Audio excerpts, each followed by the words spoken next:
it's hard to preach, cause I've been burning trees and watching fall. If we cannot breathe out, we go forward. Sure, I was searching for cure, fishing a little wildlife.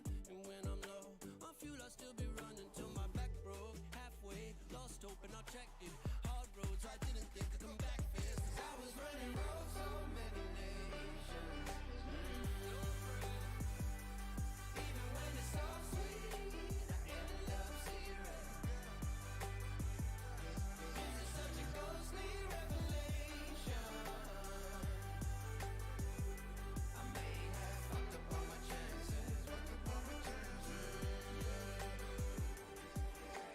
Been around the globe, looked around, nothing fitted. Seen high and lows, but you won't even get it.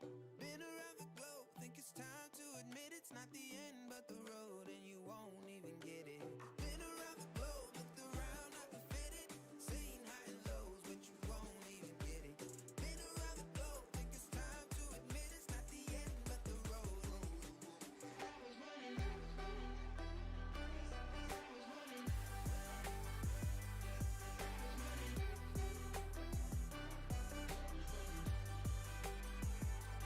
I was running roads so many nations.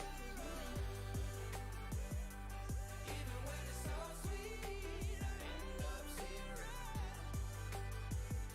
This is such a ghostly revelation. I may have fucked up all my chances, fucked up all my chances. Yes, I was running. I know.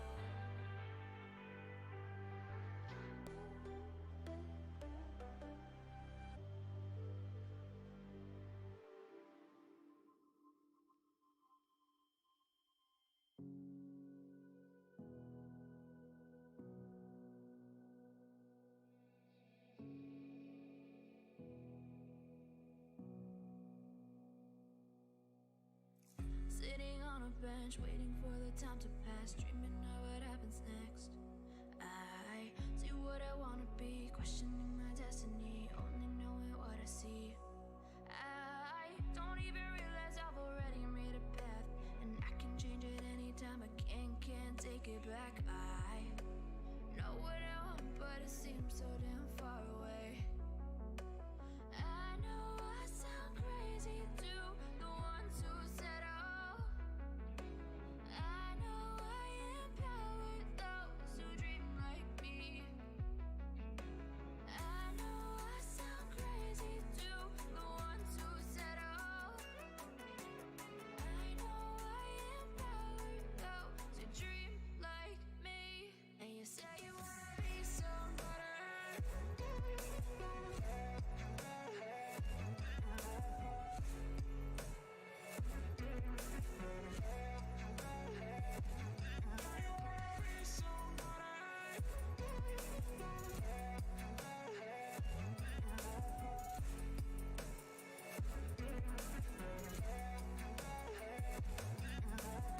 You got a voice, then you better use it. Tell yourself day after day it's time to prove it. No days off, keep the hustle moving. Wanna see you be what you wanted to be, prove it. I know I sound crazy to the ones who said oh. I know I empower those who dream like me. I know I sound crazy to the ones who said oh. I know I empower those who dream like me. And you say you wanna be somebody.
Look into your eyes, I see the colors of your soul, and I recognize every single line, every single roadblock.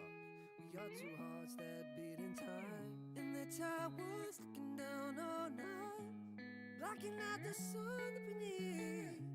Maybe we can change our stripes and colors. You're the only one I see. And I take it all or nothing at all. Driving through the night till I'm at your door. Go outside, stay up all night. And I take it all or nothing at all. Driving through the night till I'm at your door. Go outside, stay up all night. Sleep through the sunrise.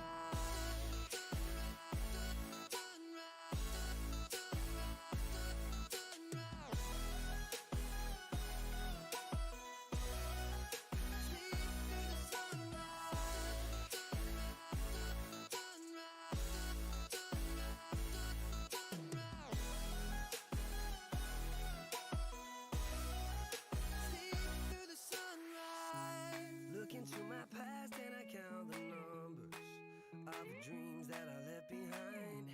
I don't even care now that I've discovered a new kind of peace of mind.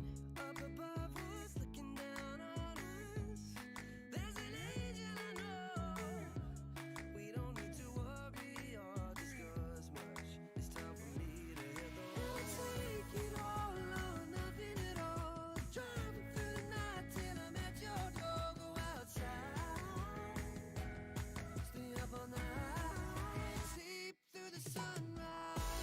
Sunrise, sunrise, sunrise.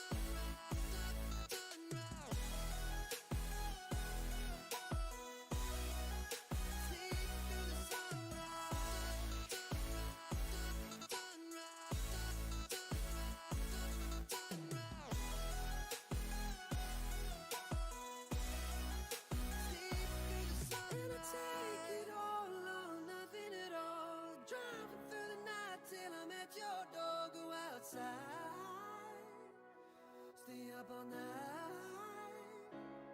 It'll take it all or nothing at all. Driving through the night till I'm at your door. Go outside, stay up all night, sleep through the sunrise.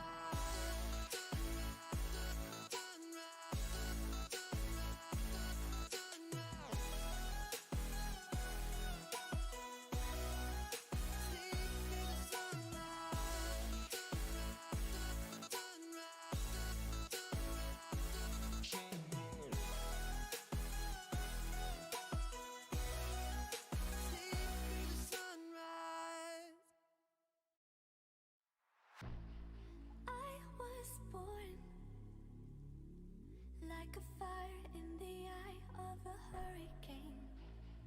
Always told, stay in line, be alright, better play it safe. I walk a different path, nothing can hold me back. I've passed the point of no return. Something is calling me, it's in the air that I breathe. Bring me back to life again. Dancing with my fear, burning with desire. We gon' take it to the edge, ain't come alive. Go to hell and back, just to feel the fire. We gon' turn up in this place, ain't come alive.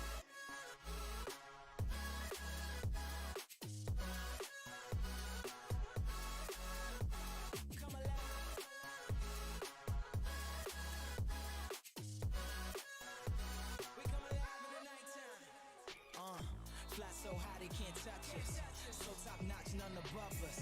We done came so far, now we up now. Had a vision, stuck to it, never back down. Never had much, now we own the whole thing. Spread it all around the world, watch it all change. Came alive, now they all see the greatness. Light shine so hard they can't take it. Dancing with my fear, burning with desire. We gon' take it to the edge, ain't come alive. Go to hell and back, just to feel the fire. We gon' turn up in this place, ain't come alive.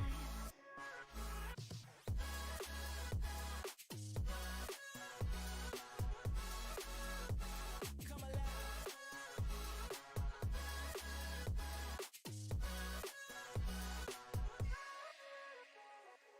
I walk a different path, nothing can hold me back. I've passed the point of no return.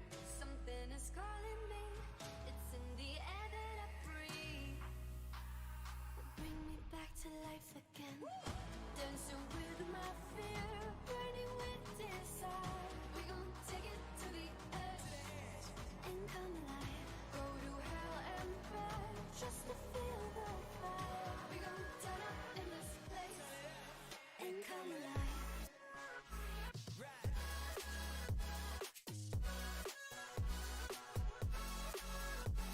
Come alive. Come alive.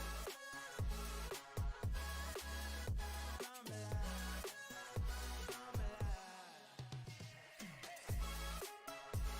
Come alive, come alive, come alive in the nighttime. Come alive, come alive, come alive in the nighttime. Come alive, come alive, come alive in the nighttime.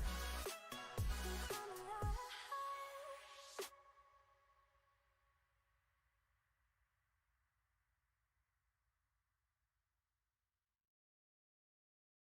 No pulse and all alone. Time's not kind and it won't let go. No thoughts left in my head. My mind's not mine and it won't forget. But you bring me back from my darkness black. Cause the soul in me and the heart I have for you. It bleeds for you, it beats again. Oh, you bring me to life. Oh, you bring me to life. Oh, you bring me to life. Oh, you bring me to life. Bring me to life.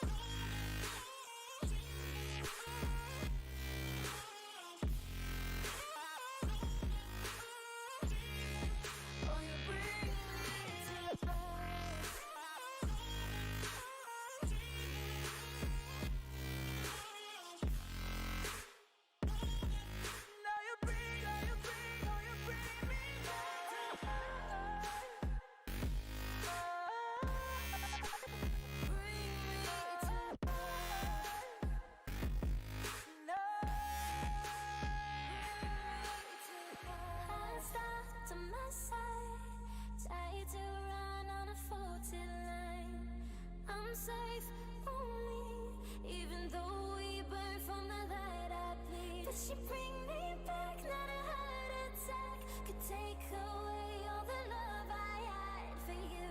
It bleeds for you, it bleeds again. Oh, you bring me to life. Oh, you bring me to life. Oh, you bring me to life. Oh, you bring me to life.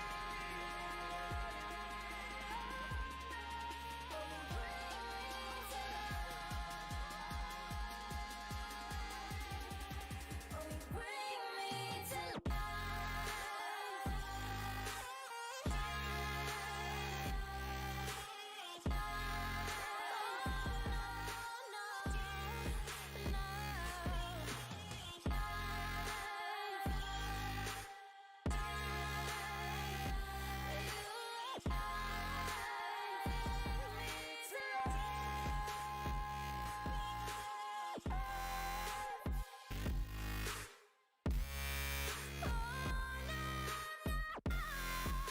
you bring me to life. You bring me to life.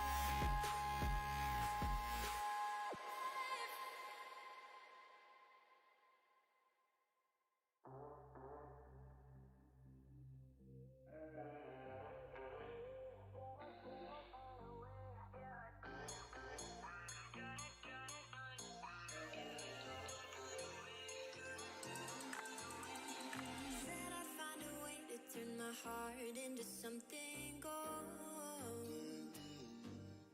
Knew I sold my soul to the devil long ago.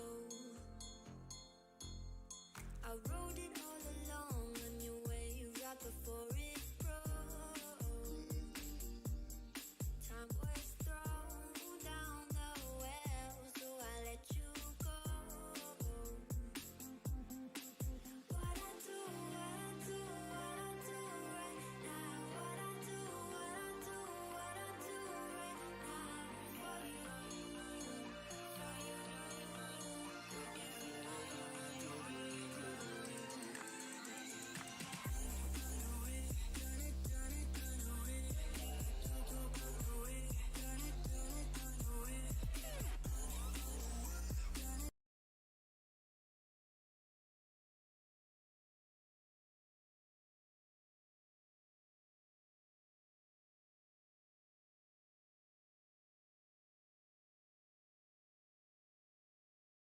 These are those moments I don't think anybody else is going to forget.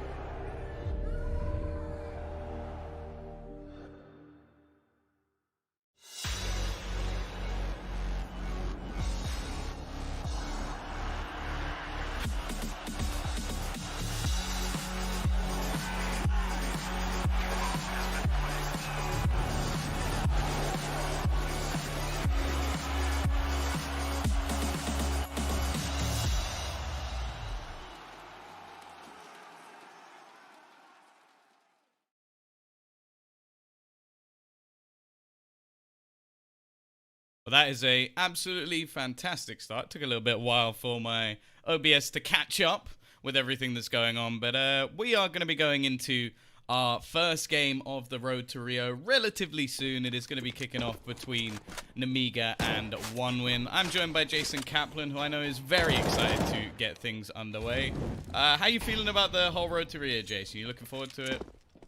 I'm kind of excited, actually. I think it's nice to see teams who have kind of been coasting from the last major have a chance, will kind of be forced to re-qualify back into it, to kind of hold that standard that's supposed to be held when it comes to playing in a major. So it's exciting to see, of course, and I'm also glad to see some other teams, you know, have that chance to get in there. And of course, it gives us more work and more Counter-Strike to watch.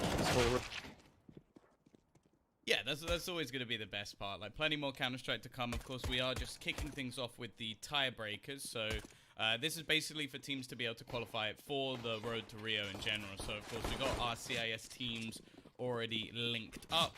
We're going to have, of course, Nemiga and OneWin facing off against each other now. I believe these teams actually did play recently. It was for the CIS like qualifier, and actually one win with a team to take it home. I have to say, like, I'm surprised by that. Obviously a team I almost think was kind of formed just to almost play that qualifier, like a kind of weird mix of players. Like, you've got Starix, who obviously in the past has been a coach, then went back to playing, and then went back to being a coach, and then went to playing again, and he seems to manage to pull out teams of like decent players. Davkos, someone who was in Team Spirit for a ridiculously long time, managed to perform again to a fairly high standard, and yeah, it seemed like last time him, Tony Black previously, or the man formerly known as Kabakin, they managed to take it home against a team that basically plays MDL every single season, who normally seems to get to playoffs the majority of time, and they absolutely smashed them. Can we just say, by the way, or ask why you would change the name from Kabakin, which I think is a phenomenal name, to something like that will never cease to amaze me. I actually want him to qualify just to kind of ask him, you know, there in the audience, whoever's doing that. Like, why did you change your name to that? Because we've all had bad aliases in the past, but Kabakin was definitely not one of them. I'm not sure if we've fully gotten into what maps we'll be playing as well over the course of this best of 3 series. We've got Nuke as the first map, which did win the last time they did play back in March. We have Mirage as our second, picked by Nemiga. And then Inferno, of course, the final map, the map that every team goes to for the best of 3 finisher. Yeah, it's a good place to end it if we get there. As said, last time we actually watched these two teams play, it was a 2-0 in favor of one win, and a dominant one at that. But I do have to feel like maybe Nemiga just had a bad day. I think they have some decent individual players. I think someone like Lollipop has been around actually for a while. He was one of the players, like, there's a man who, if I look at young CIS talent, if he chooses to pick them up, they have to be good. Like, that's the only way I can ever look at it. And that man is Blade. Now, Blade, just as he was looking towards the sort of later years of his career, he decided to pick up Lollipop for Flipside. So for me, that pretty much gives this young guy the seal of approval. Like, if you have the Blade seal of approval, that means you're good at Counter-Strike. So hopefully we'll see something from him. Speedak on the AWP as well can be a beast at times, but he's going to have to face off against Davkos. Either way, we are going to be kicking things off, Jason. Everybody's loving your mic at the moment, so I'll let you take this pistol round off. I moved it farther away from my my face. Hopefully that helps a little bit. We're going to see. It looks like Lollipop going to be holding on top of Hut here to kick things off. And it looks like the T is just going to be playing that standard kind of slow style with 2 players on the outside, with Pro Play and Davkos there to kind of potentially look in for the pincer on towards that A side. Gonna be a fairly heavy setup trying to watch outside for the cross. Molotov's going to be coming over, and Lollipop going to have the majority of the work to do, but already first kill goes his way. He is going to get pincered in from behind. Pro Play actually hits the dink onto the man in heaven, and Speedak under a bit of pressure here. Nice couple of shots coming in from the T's, and they'll turn it into a 3v2 scenario, leaving Jo low, and MDS trying to clutch this one out. 3 versus 1, not looking good at all for MDS. Doesn't have a kit, and basically just needs a mistake. Now, the T's are peeking him quite a bit, which may be a little bit overzealous, but this should be comfortable in the end. And by the looks of it, a bomb now ticking. MDS still able to get a kill. As I said, if the T's do overface her, they have the chance, but Davkos, he's going to be there to finish things off. And importantly, the T's are going to get themselves that pistol round. Yeah, nice little start for the T side. It's definitely on a map like Duke. Going to need every single round they can possibly get here. And it looks like Lollipop actually will be invested into the SMG. So I wonder if he's going to hold on top of the HUD as well. Or maybe look to push the HUD while they have a couple of deagles and even a 5-7 bot up for a little bit of a rough start. We see Davkos picking up the scout, so it looks like they want to play a little bit of a slow style. They still have 3 Galils in the AK, so trying to get the safest round they possibly can without losing too many players would be ideal for them to really kick off their start for that road to Rio. I will say, when it comes to the Deegs, I'm always very much willing to watch when it's CIS players. I feel like they practice with this gun more than any other. I think them and the Swedes kind of lead the way for me. Of course, there's a few outliers, players like Niko, but then again, you don't have that many players coming from his region in general, so I guess you can't really have too much of a pool of players there. Looking to try and wrap around the outside. Smoke in for Mini, just going to leave Box isolated. Someone who you can expect to play around this position quite regularly. He's going to get spotted out. In fact, he plays around that position so much. I actually watched Singularity play versus Nemiga, and they decided to triple nade the front door of Mini at the beginning of one of the rounds from the silo, just to wreck him. and they caught him out twice, and it was pretty wonderful play. They actually got destroyed on this map the last time they played them, so there are definite reads that could be coming in. I'm hoping the Starks has got just that. Speedak, there you go. Tasty 1D is going to get himself another kill. There's plenty of rifles for the T's, so they do have to be careful that none of those fall into the enemy's hands, and you can see Pro Play just going to be watching and waiting. Yeah, the hardest part is getting the kills great, but recovering the weapon is more important, and they're not able to do just that as a good cover comes in from the T side. Jo able to get a kill inside of Hut. Now they know exactly where he's going to be. The bomb could be planted but he's still looking to just do some damage. Winning the round, probably out of the realm of possibility, and maybe get another kill could be the start they could need to start to build up some rounds on the CT side when they do take things off. And we open up that squeaky door, gives his position away, takes down Davkos. That's already a very costly round here for the side of 1win. But for him to clutch this out, he's got to worry about Travis on top of Hut. He's got to worry about the player below, and Travis will be able to lock that one down and get win-win up to a 2-0.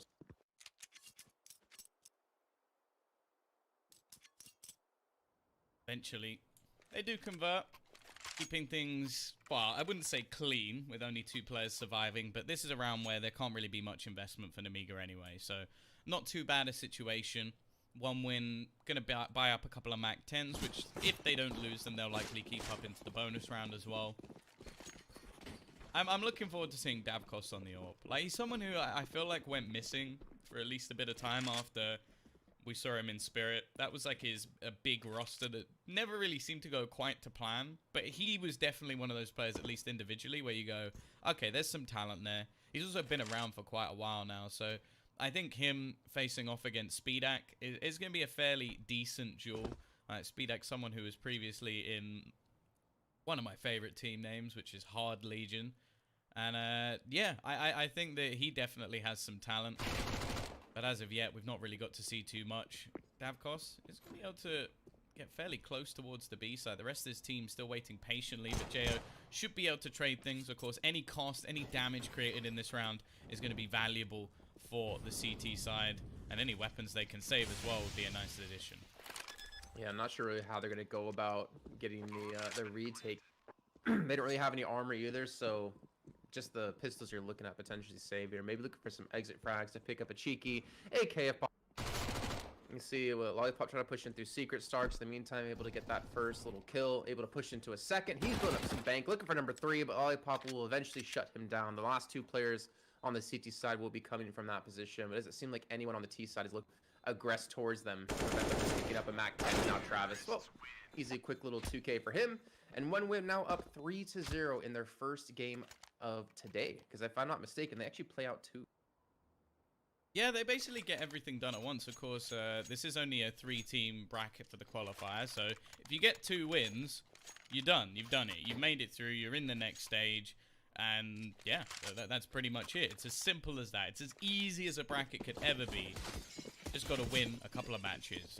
Obviously, it sounds a little bit easier for me just sat here at home saying that, but, you know, it's nice to make things a little bit more simplistic, especially with all the changes that are going on at the moment. Here we go. Quick push through. Tony Black's going to make his way down the vent. Now, this is going to be an infuriating position to try and defend, because the CTs almost have to rotate someone over now, because the Ts are just going to utilize this. They're going to try and take control of outside, get their way down Secret. They'll already know that it's safe because they've got a man just lurking around the back lines, sneaking through all of the tunnels. And so already you can see MDS has made his rotation. He's just going to be sat on the site, waiting patiently. The rest trying to spam some bullets through the smoke to at least whittle away a couple of these players. And Davkos actually caught as the smoke fade. That leaves him down, the AWP on the floor, and the CTs with an advantage. I kind of like how Starks actually just sat back there as well. Kind of maybe trying to bait the CTs into thinking that it's actually safe to go down towards the... You can see Speedak with AWP towards ramp, trying to hold in towards the side. It looks like MDS is going to be under pressure, though. Gets the first kill. It's actually even going to molly off as well to try to buy him a little bit more time for those smokes to dissipate towards ramp. They're pushing into him. Travis going to come around the corner on Silo. He's able to get the kill, and that should be the bomb going down the box. He has something to say about it, but Travis again, he's really starting to step up for his team. That's 4 kills in the last 2 rounds. And now Speedak with the AWP and Lollipop with the M4, looking to retake this 2-on-2. Wonder though if they'll expect Starks though. Just because of Travis's move to try and run into that corner, it basically screams that there's nobody here. and the Starix is going to be somewhere else. And you can see at the moment, they're not really checking this angle. Lollipop should find his prey relatively soon, but he's not ready for it. An easy kill for Starix. He just needs to find the AWP of Speedak, and he's going to get the no-scope. No kit available to him, but he should have the defusal anyway. And Nemiga, they're going to get around on the board, but what? That was a 5v3 where they just about sneak it through, and the T's get a bomb plant and had some spare cash. So this is a real chance, actually, for one win to just kick them back down into the dirt. Well, there was also 4 kills for the T side, so that's a massive rebuy-up coming in for Nemiga. Knowing that if you can somehow win this round for the T side, then you're looking at another eco from Nemiga going into the round after. Not a bad start. I did actually, like you pointed out, the little play with Starix kind of baiting him in there, making people think, oh, there's not going to be a second player. He actually catched out the first player, Starix, with a nade in hand, so it actually worked out super well, but Speedak just clutching that round out for his team, being very important to get them that first on the board. And the thing is, we did mention before, this is, you know, a 3-person group, or sorry, 3-team group. What? But OneWin have 2 games today, so if they win both their matches today, they're already through into the main part of the event. Oh, get out. The first 2 kills of this round have both been through smoke. MDS just spams a FAMAS, which is already gross, just because getting a kill through smoke with a FAMAS should be illegal. And then the AWPer as well, able to do exactly the same. And MDS has already done enough. Starix, in a 1 versus 5 turn 4, has now have to try and clutch this out. This was a round where OneWin had a chance to kick Nemiga while they're down. Starix. Oh, he didn't get the kill! There's moments in Counter-Strike where, I'll be honest. So, guys at home, I'm observing. I suck at observing. I'm going to put that out there now. I'm going to do my best. But I was like, why on earth is he watching Lollipop here? Why is Autodirector decided to watch Lollipop? And it's because he's going to 180 headshot him with an MP9. That's why. That's why he's done it, chat. So, I like how I've given Autodirector a gender. That's interesting. Either way, 3-2. I mean, I was watching that from Starik's point of view, and I was just like, you hate to see it, but I think every one of us out there has been in that exact situation, just fluffing your shots on someone not looking. It's always pistols for me. Yeah. Like, I've got a D, I'm behind him, I'm lining up the head, and he turns around and one-taps me, whatever gun it is. It could be a PP Bison, I'm still going down to 1 bullet. It happens. Happens to the best of us. Been buffed now, though. They did buff the Bison. The movement's finally taking control. I've actually seen a few pro players starting to use it. I saw Chroman pick it up. I saw Bubble pick it up as well. So the Bison's coming back into fashion. I say back, I mean into fashion, because no one's ever used them. I think Makalele used it, like, once. And that's about it. So that gun's being pulled up a little bit. MDS is on 1 HP, being challenged. Box, in the meantime, has found a kill outside. Of course, this is a round which is basically just a flat eco. OneWin, just trying to do damage. Bomb plant would be a dream. Ooh, that shot from Box is dirty. And now the last 2 players just trying to pressure onto Speedak. Nice shot, at least, from Davkos. And with the other player being 1 HP, has a chance, but it's not going to matter. AWP will be saved. And only 1 gun lost is not really the end of the world. As long as you're not Banks talking about how the Silenced MP5 is like the new messiah, I'll be happy. You can talk about the Bison all you want. But yeah, that's a gun no one uses. Yeah, and he keeps trying to make it happen, but it's just not gonna happen. Just let it be. Just like either me way, doing exercise. He's trying to make that happen too. Oh, I mean, I don't even know what I can say after that. I think we're both kind of in the same situation, right? With my, you know, good old herniated disc in my back. And right now we're going to see Nemiga look to take the lead here for the first time in the map and in the series. Speedak going to be holding on the outside with an AWP. We can see the T side play this one cautiously. And I actually want to see what Davkos has, because he doesn't know that Speedak's already inside a garage on the right-hand side. And he's going to be trying to counter him with his own AWP.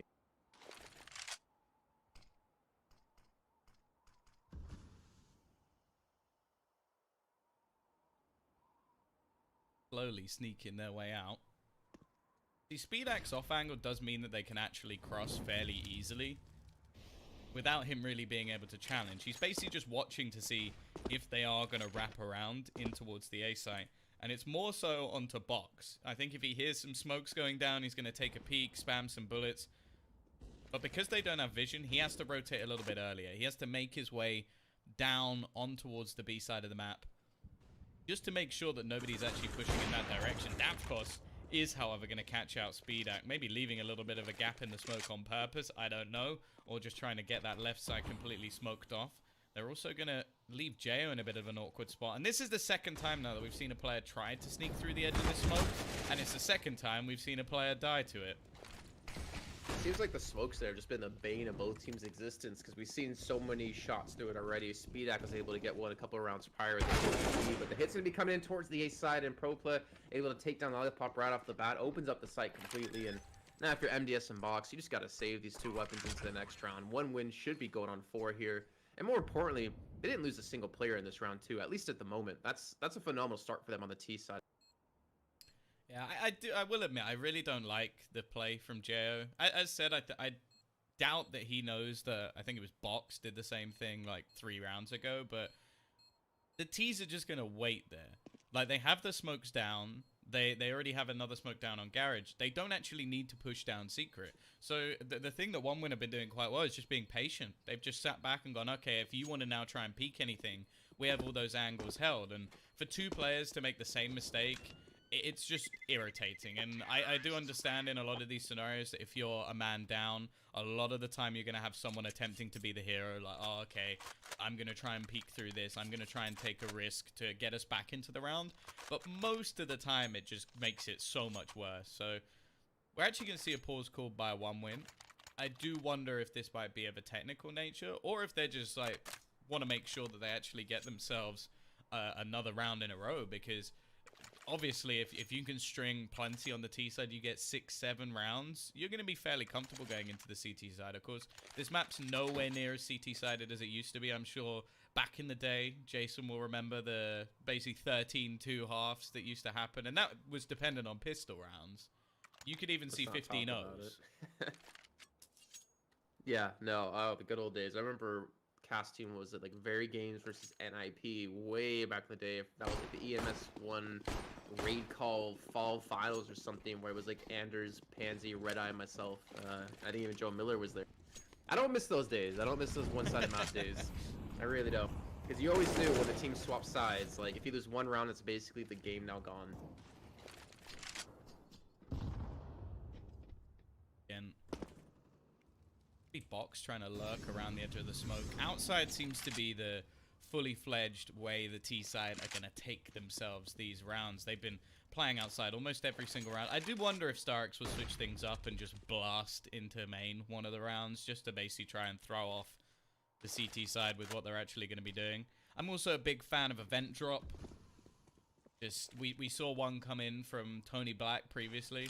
I do find it weird calling him that now, because I used to cast so many of the CIS qualifiers back in the day, and he tried to just change his name in-game to Tony Black and still be called Kabakan everywhere else, but it seems like he's finally got all of the like news platforms to agree that his name has changed.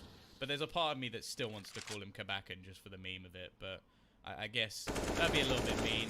Travis is going to catch up Box again, trying to lurk over the top of the smoke, but the smoke will fade, and there is an AWP watching. However, by the time anything can really be done, the T's have made it all the way down. They're making their way onto the B site.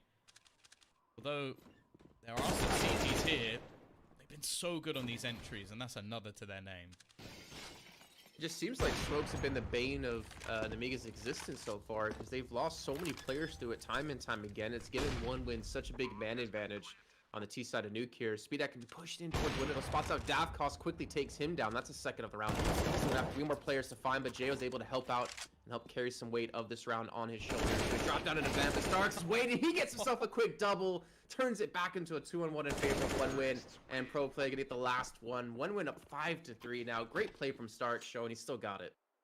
I like seeing Starix fragging.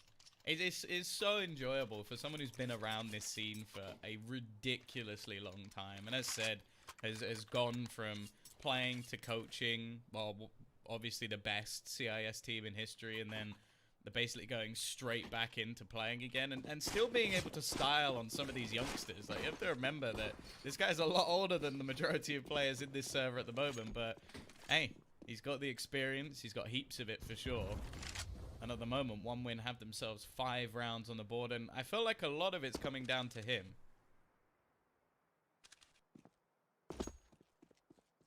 You can see currently on the scoreboard, Pro Plus at 9 kills. Starks at second, well, technically second on the scoreboard, but third overall in kills for his team at 6, and Travis at 7. I think we've also seen Travis do some serious work. He's been doing a really good job entering towards that lower bomb site. In the last round alone, you saw him pick up a couple. And we can see that Nemiga with just the pistols are looking for another kill. They're trying to get aggressive. You have MDS pushed up towards raid. You can see one win again. I mean, you already talked about this before in some of the gun rounds. Just playing slow. There's no need to like give up a weapon. There's no need to give away a kill to Nemiga at all. And then just take it, you know, inch by inch, or I guess if you're in Europe, it's centimeter by centimeter. Well, we have to remember, Old Na'Vi, probably the slowest team in the universe.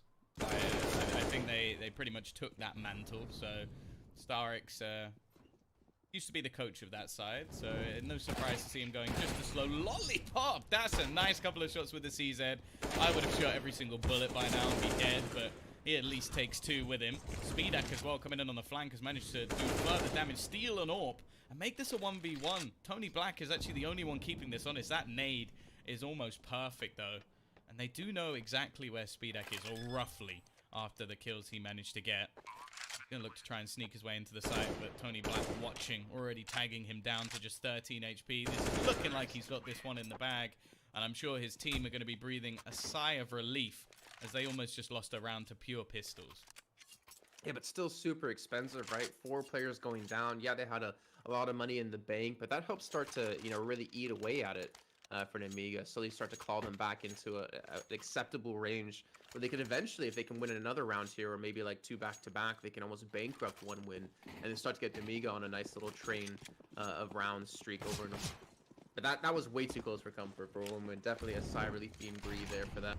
And Speedak again, like, he's been able to do some serious work. The pistols able to help, I don't know, make it more plausible to win a round like that. But they still need to win some of these gun rounds. They've been struggling so many times at this. We even see MDS with an AUG since the SG was kind of put more in line with it in a recent update.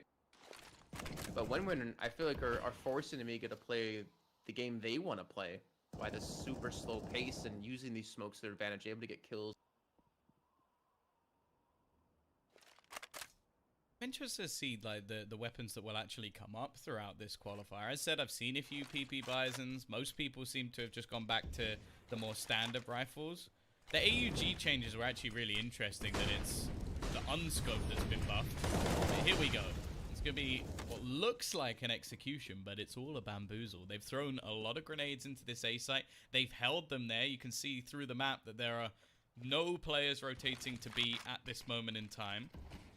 Whereas the T's already made their way down secret, the bomb with them, and Nemiga have absolutely no idea. They have baited them completely. You can see all the counter utility that's been expended. Nemiga think, you know what? I think we've locked this down. We've held them in, right?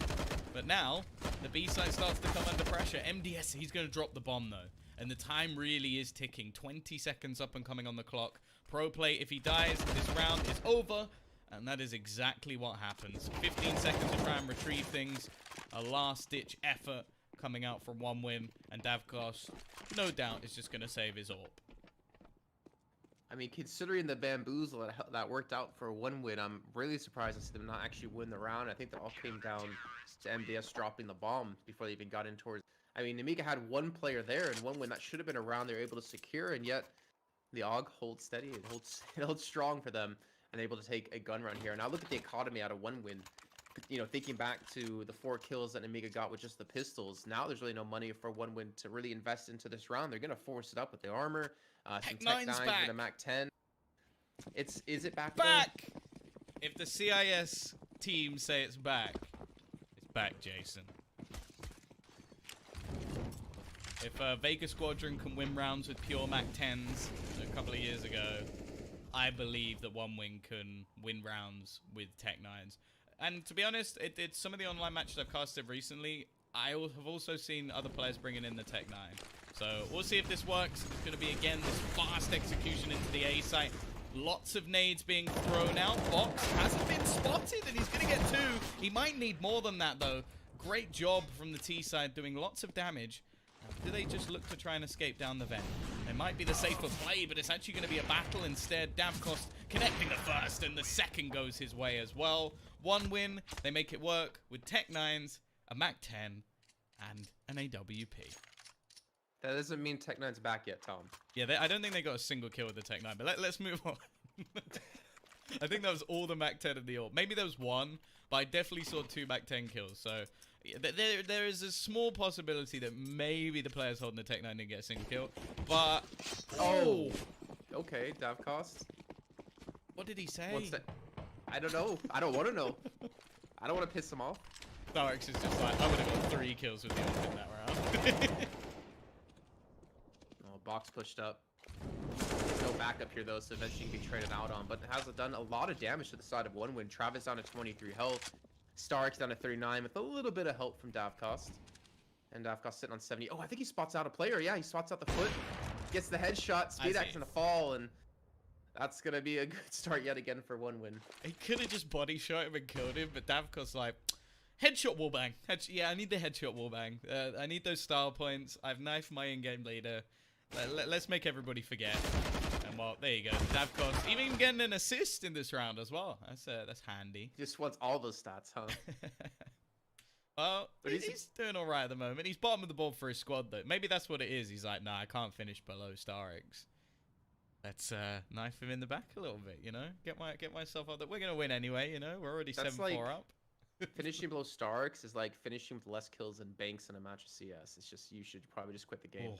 No, definitely don't mean that for Starix case or Davkos. We do see a player in for Secret, and that's going to be Davkos getting the shot. Jo, no chance there in that round. He had the perfect flank, the perfect drop onto him as well, and Lollipop can be flanking him from behind. He'll have an AK for his troubles, and I think that pretty much should be it, because he doesn't have a kit. The bomb should be going down momentarily, and to take down 3 players on the retake. I know it's 2020, I know it's been a pretty crappy year so far, but I feel like I should be safe to say there's no way he can clutch us out. I don't think there's any chance my commentator's curse could be coming back. Well, that's the thing. If there's no events, Jason, then you can't cast the curse them. That's what it is. That's the silver lining. That's what they've given you. But so you're saying everything that's happened in 2020 is my fault, actually? Sure, I can live with that. That doesn't really affect me that much.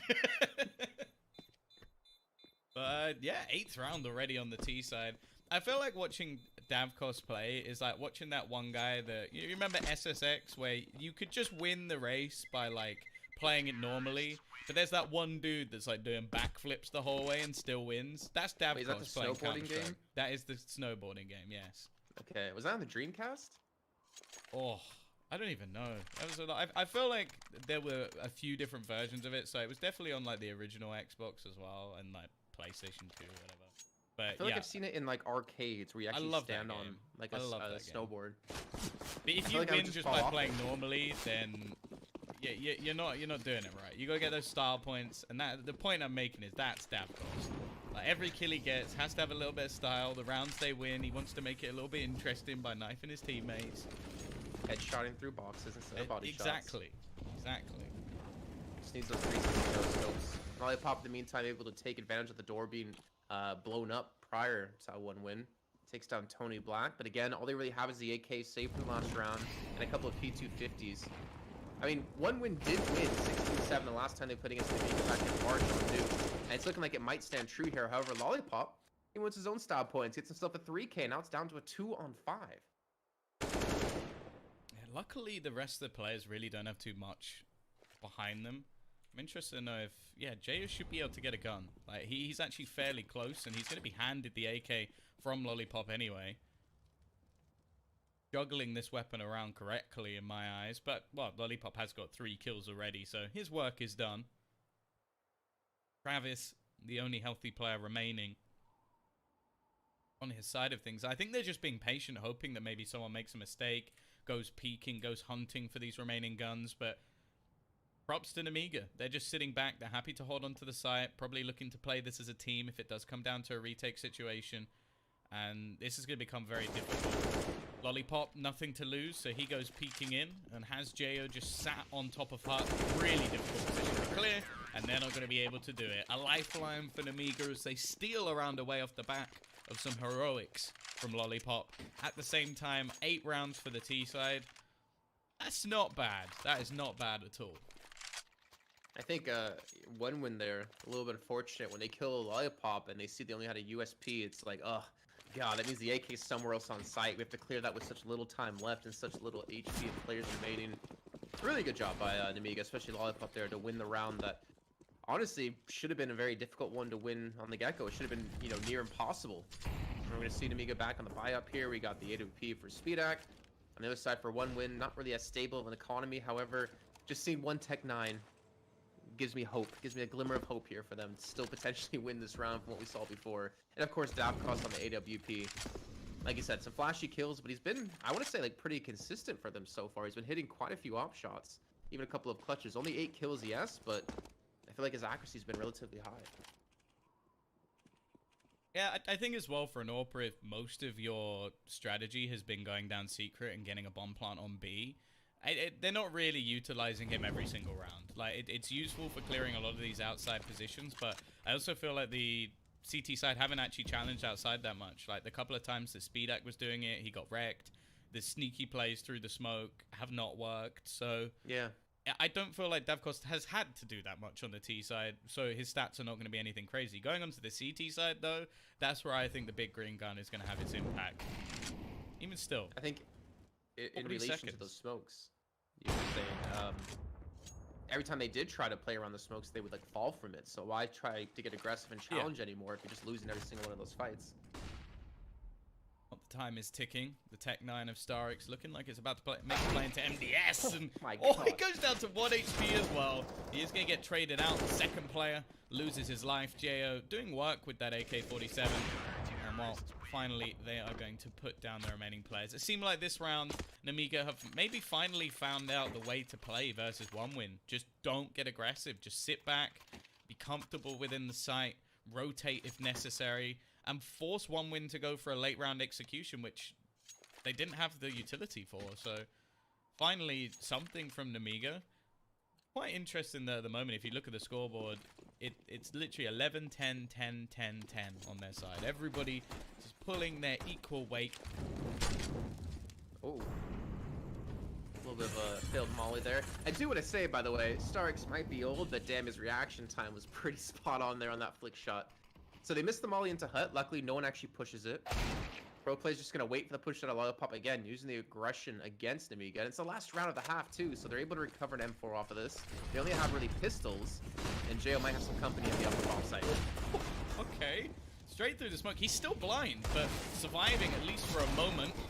Eagle shots, unable to connect onto him. Finally, they'll take him down. There's going to be the trade back and left onto just Davkos, who hits the shot with a P250. Rounds the corner. It's only a pistol for Speedak as well. But Nemiga just about to scrape through that round. It really shows the power of the upper rushes for this E side. But they don't quite manage to make it work. It is still going to be the 8-7 half in favor of one win, which is a very good T side. Like, you want to be aiming for around 6 rounds. I would say 5, 4, kind of the minimum, but anything more than that and you're laughing, and 8 rounds, winning the half, and then going on to the CT side, it should be pretty good. I will, however, admit that I'm pretty sure I've seen this statistic in the past, which somebody can correct me if I'm wrong, but I think Nemiga actually win more rounds on the T side of this map, which I will say is not necessarily the norm. But I think it's mainly just because a lot of the time, this team doesn't necessarily have the best synergy. But when they have their ideas on the T side, and individually speaking, they seem to play quite well. And I think the testament to that is how close the fragging actually is on their side of things. It's like, there's definitely not a weak link. It's just a lot of the time, maybe the rotations weren't quite there. Maybe the risks taken weren't quite right. And it seems like some of the decision-making from Nemiga is off. Whereas the talent, I don't think there's much of a doubt. Well, I feel like on the CT side, when Nemiga like didn't get aggressive and didn't try to play around a smoke or try to shoot people through a smoke, they typically would win more rounds than lose. So maybe playing the more passive style for them actually did work out in the end as well. But on the T side, yeah, we'll see how things can break down for them. It's pretty evenly spread across the scoreboard as well for them. I mean, it's between 12 and 10 kills across all 5 players, so a really nice tight crunch between them. But it comes down if they can hit their shots on the T side. If one win can hold on, you know, Davkos, He had some pretty flashy shots before. He's had some consistency in the last round, a little bit unfortunate for him. He's got the CZ, I was called a CZ. I've been casting with you too much. He's got the CZ in hand, so he does have a chance to get a couple of kills. Going to become more British, Jason. Oh, Would you like some tea? No. God, no. I don't even like tea. I don't think I'm actually British. Becoming more Ukrainian by the day. But Pro Play is going to start things off on the outside.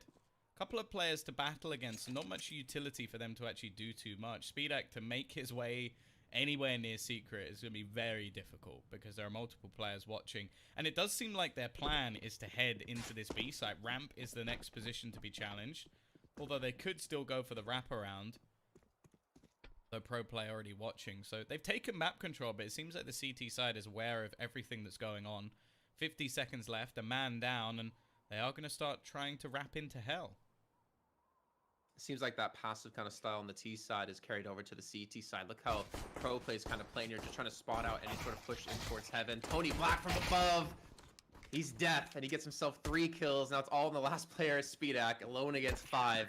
And, well, now he's dead too. Travis gets the final kill, and One Win do take the pistol round here and go up 9-7. And that was completely clean as well. Like, it seemed like everything that was going on, they knew. Every idea that had been had from Nemiga after losing that initial player, they were on top of it. And I have to say, for someone I've not really seen too much of, quite impressed from One Win, because I'm not sure they necessarily have the greatest young talent. I can't say too much for Travis and Pro. I've seen Pro play a little bit, but I don't think I've ever seen Travis play before. But they seem to be doing work versus some decent Nemiga players. As I said, normally mid-table playoffs in MDL. Tony Black, well, he's another one. Been around for a while, been in a fair few different rosters.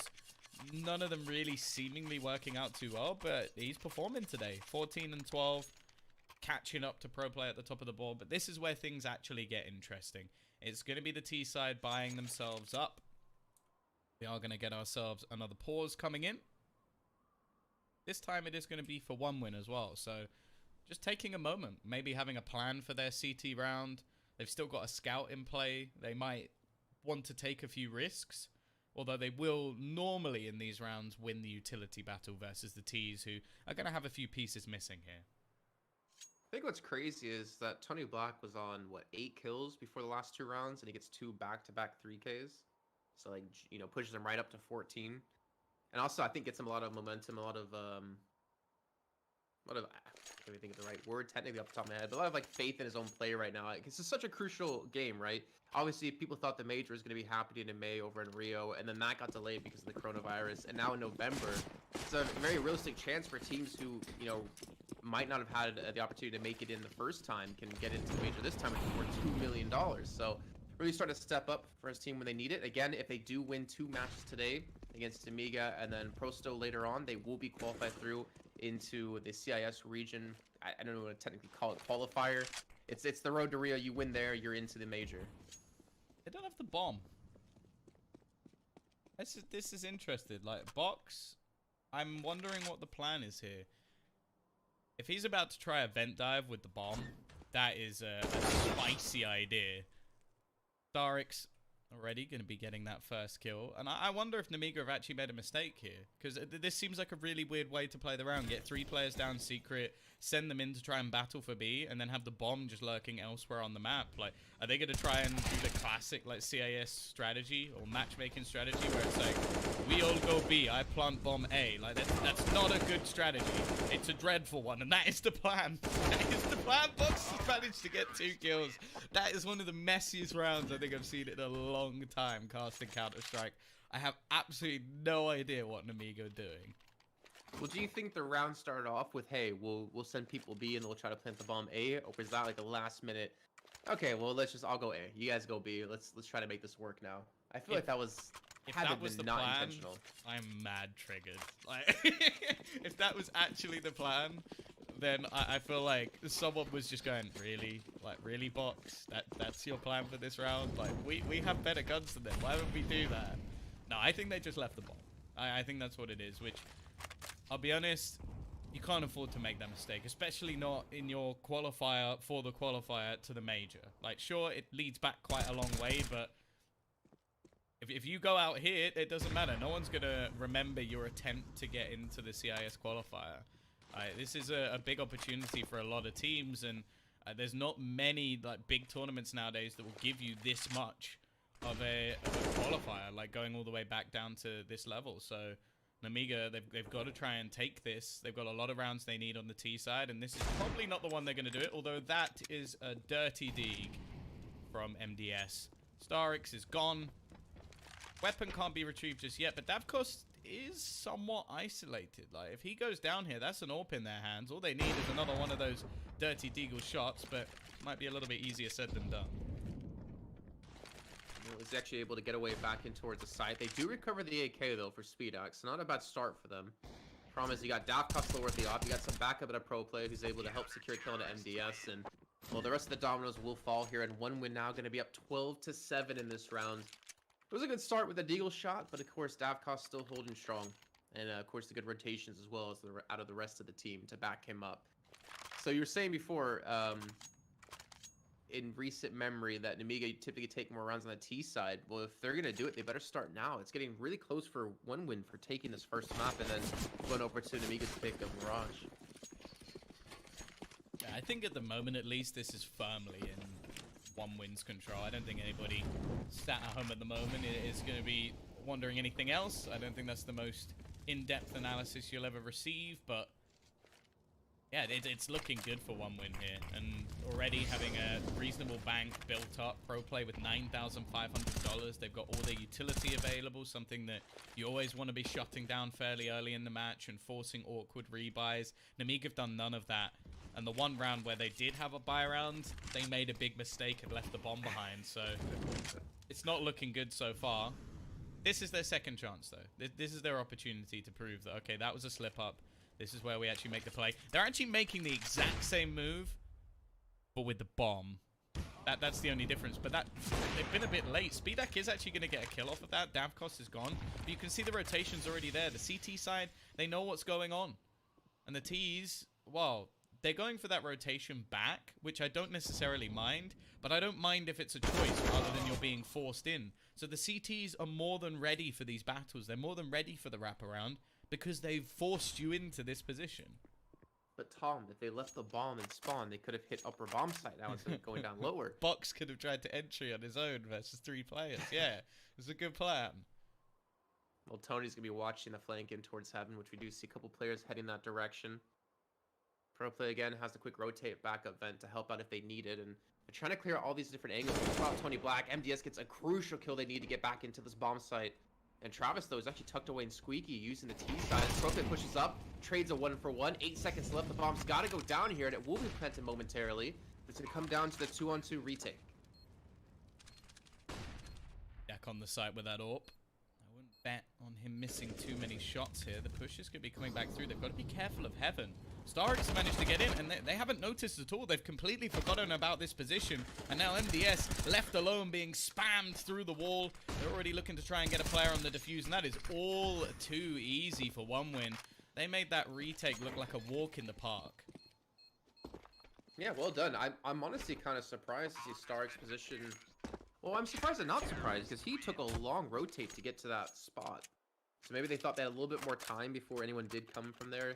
But that one position being left open, not being spotted out, just completely cost them the round. And one win get themselves up to 13 now, with only 3 left to go to take the first map. And if you're Nemiga, I mean, they're forcing back into this round. Utility, it's looking all right. But they've just not really been able to have any clean rounds, really, on this T side. They haven't have a single win on the T side. Yeah, they haven't got a win. I think that's a bigger problem. But I think it's one win doing such a good job of just playing so passive. Like, they're not allowing Nemiga to get really many early kills. To get an early man advantage. So they're just playing kind of safe, and it's working out well for them. This definitely hasn't been a particularly good half. I will say as well, it even looked like one win made a bit of a mistake in the last round. The crossfire from pro play running up the vent and Travis almost killing his own teammate while having to kill someone up. Like, that easily could have been a double kill, and the T's win the round. They make that mistake, they lose a player, and they still win the clutch. This round, though, has started off well. Jo making his cross into that B site. It is going to be the wraparound. And the thing is, they're trying to make as much noise as they can on that lower bomb site to almost fake this one out. Tony Black is going to kill off Speedak, and Davkos honed in on the angle.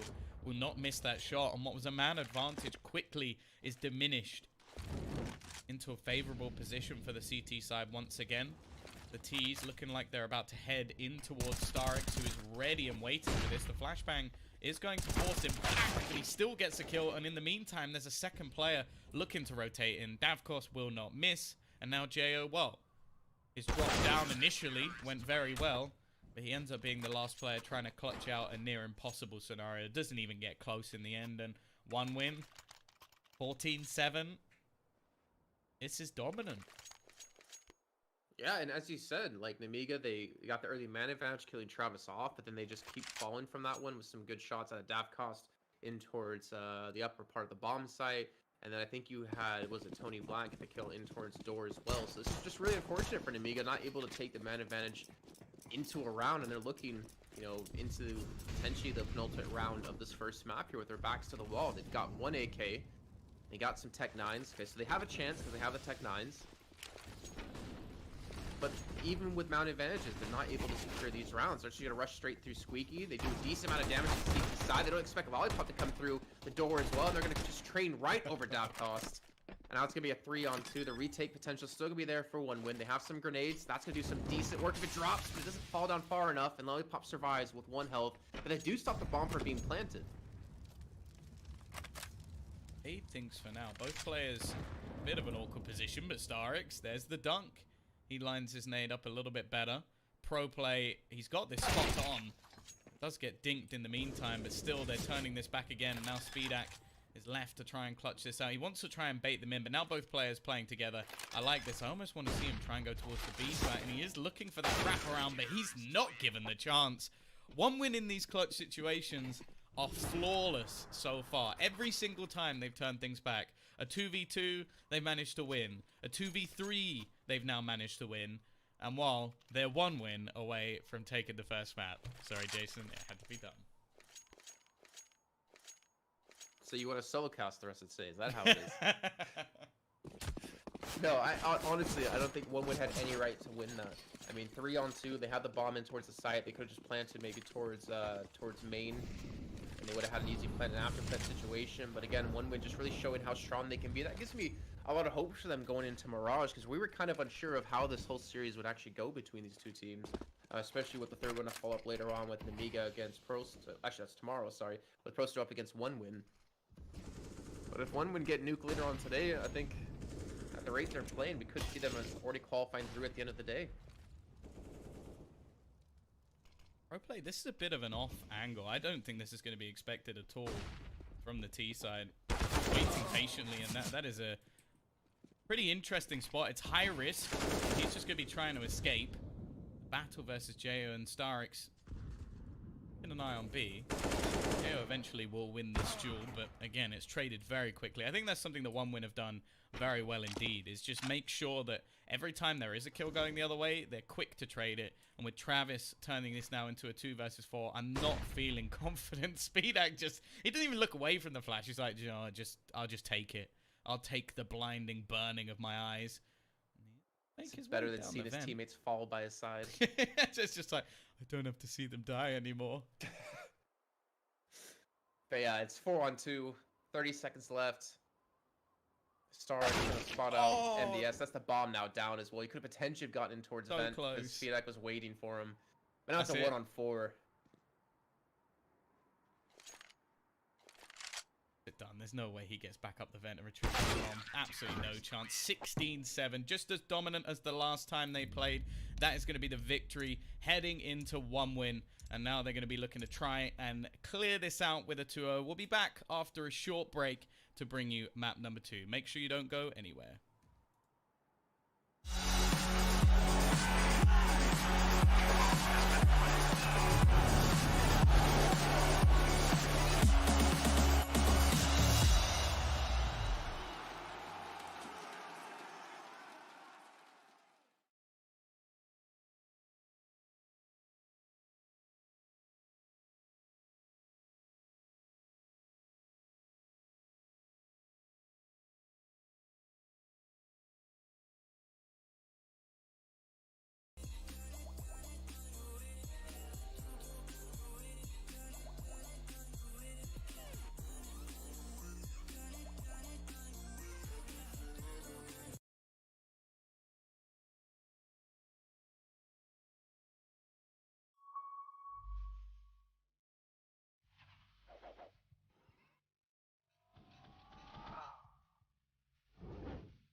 Son intelligence de jeu, même quand il avait 6-7 ans, c'était assez incroyable. Donc au début, on était meilleur que lui. Je pense c'est à partir de ses 14 ou 15 ans qu'il a commencé à être meilleur. Au début, quand il perdait, c'était un très mauvais perdant. Hein. Oui, je me souviens très bien qu'il cassait beaucoup de souris.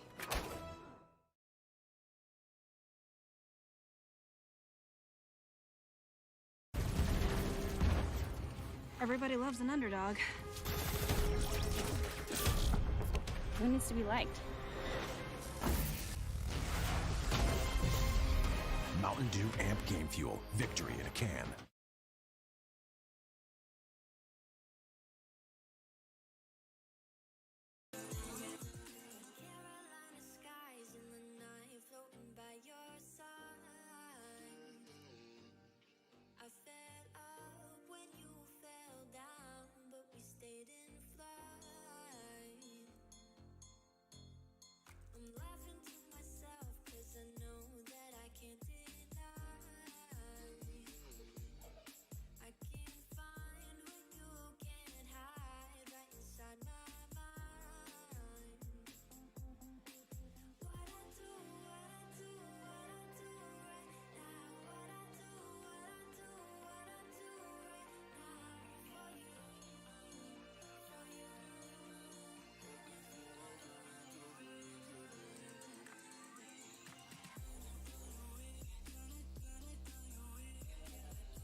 That means I can't describe the way I vibe, the way I slide, and with the rhymes that make the dimes all close their eyes and fantasize. Young Divine calling their phone number.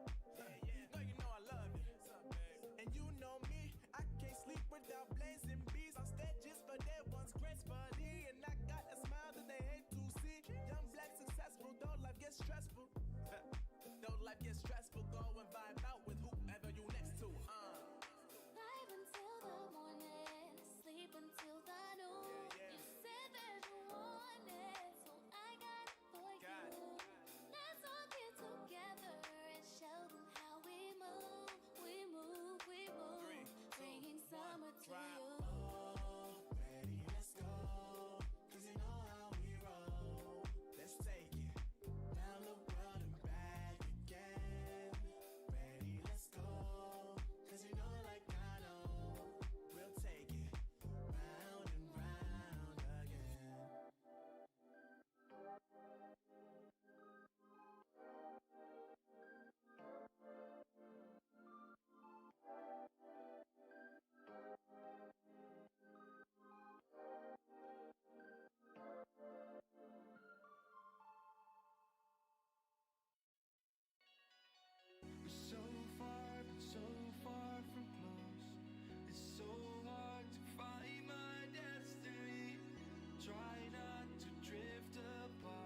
anymore.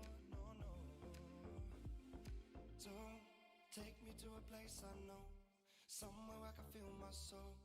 Lately I'm skin and bone, so hollow. I've never felt so alone. Need you more than you know. 'Cause baby, you feel like home.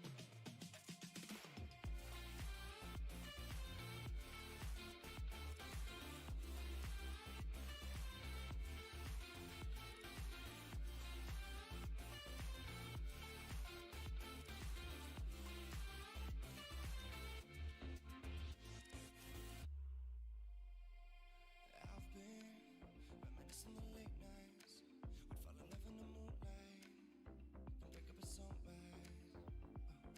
Now I'm just thinking that we should go back to when we would hold each other to feel good. Down and out, I hit the floor. All is fair in love and war, but I can't do this anymore. No, no. Don't take me to a place I know, somewhere I can feel my soul. Lately I'm skin and bone, so hollow. I've never felt so alone. Need you more than you know. 'Cause baby, you feel like home.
hotel rooms and city squares, champagne bottles, drum and snare.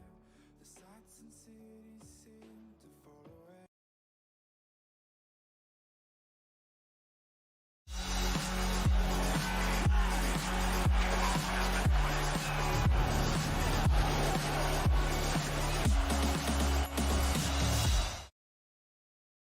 Well, we are going to go right into this one as we are into the second map of the series. It is going to be me joined by Jason Kaplan once again. Did you forget my name? Maybe a little bit. And as you can see, it's already going to be Lollipop into a 1 versus 3. Apologies, missed the pistol round slightly. Had to retry connecting to the server. Mistakes were made, but we're going to be right back in. Lollipop! Ooh, okay, he's got a chance here. We might catch the clutch anyway, if he could just pull this off, and he's going to do it. What a 6-star.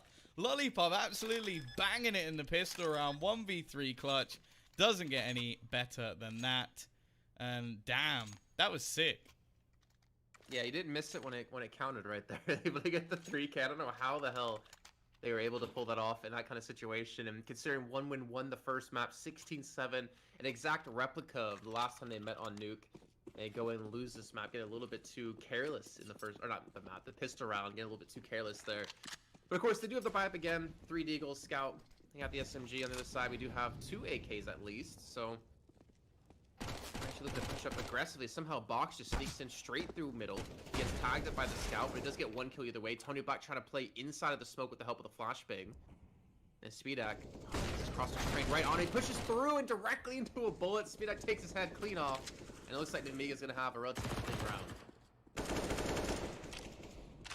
Yeah, the remaining 2 players not really in the best positions here. Nice shot from MDS, not NDS. Pro play. Hasty 1D, but not too much more. I do feel like Nemiga are going to have a better chance in this map.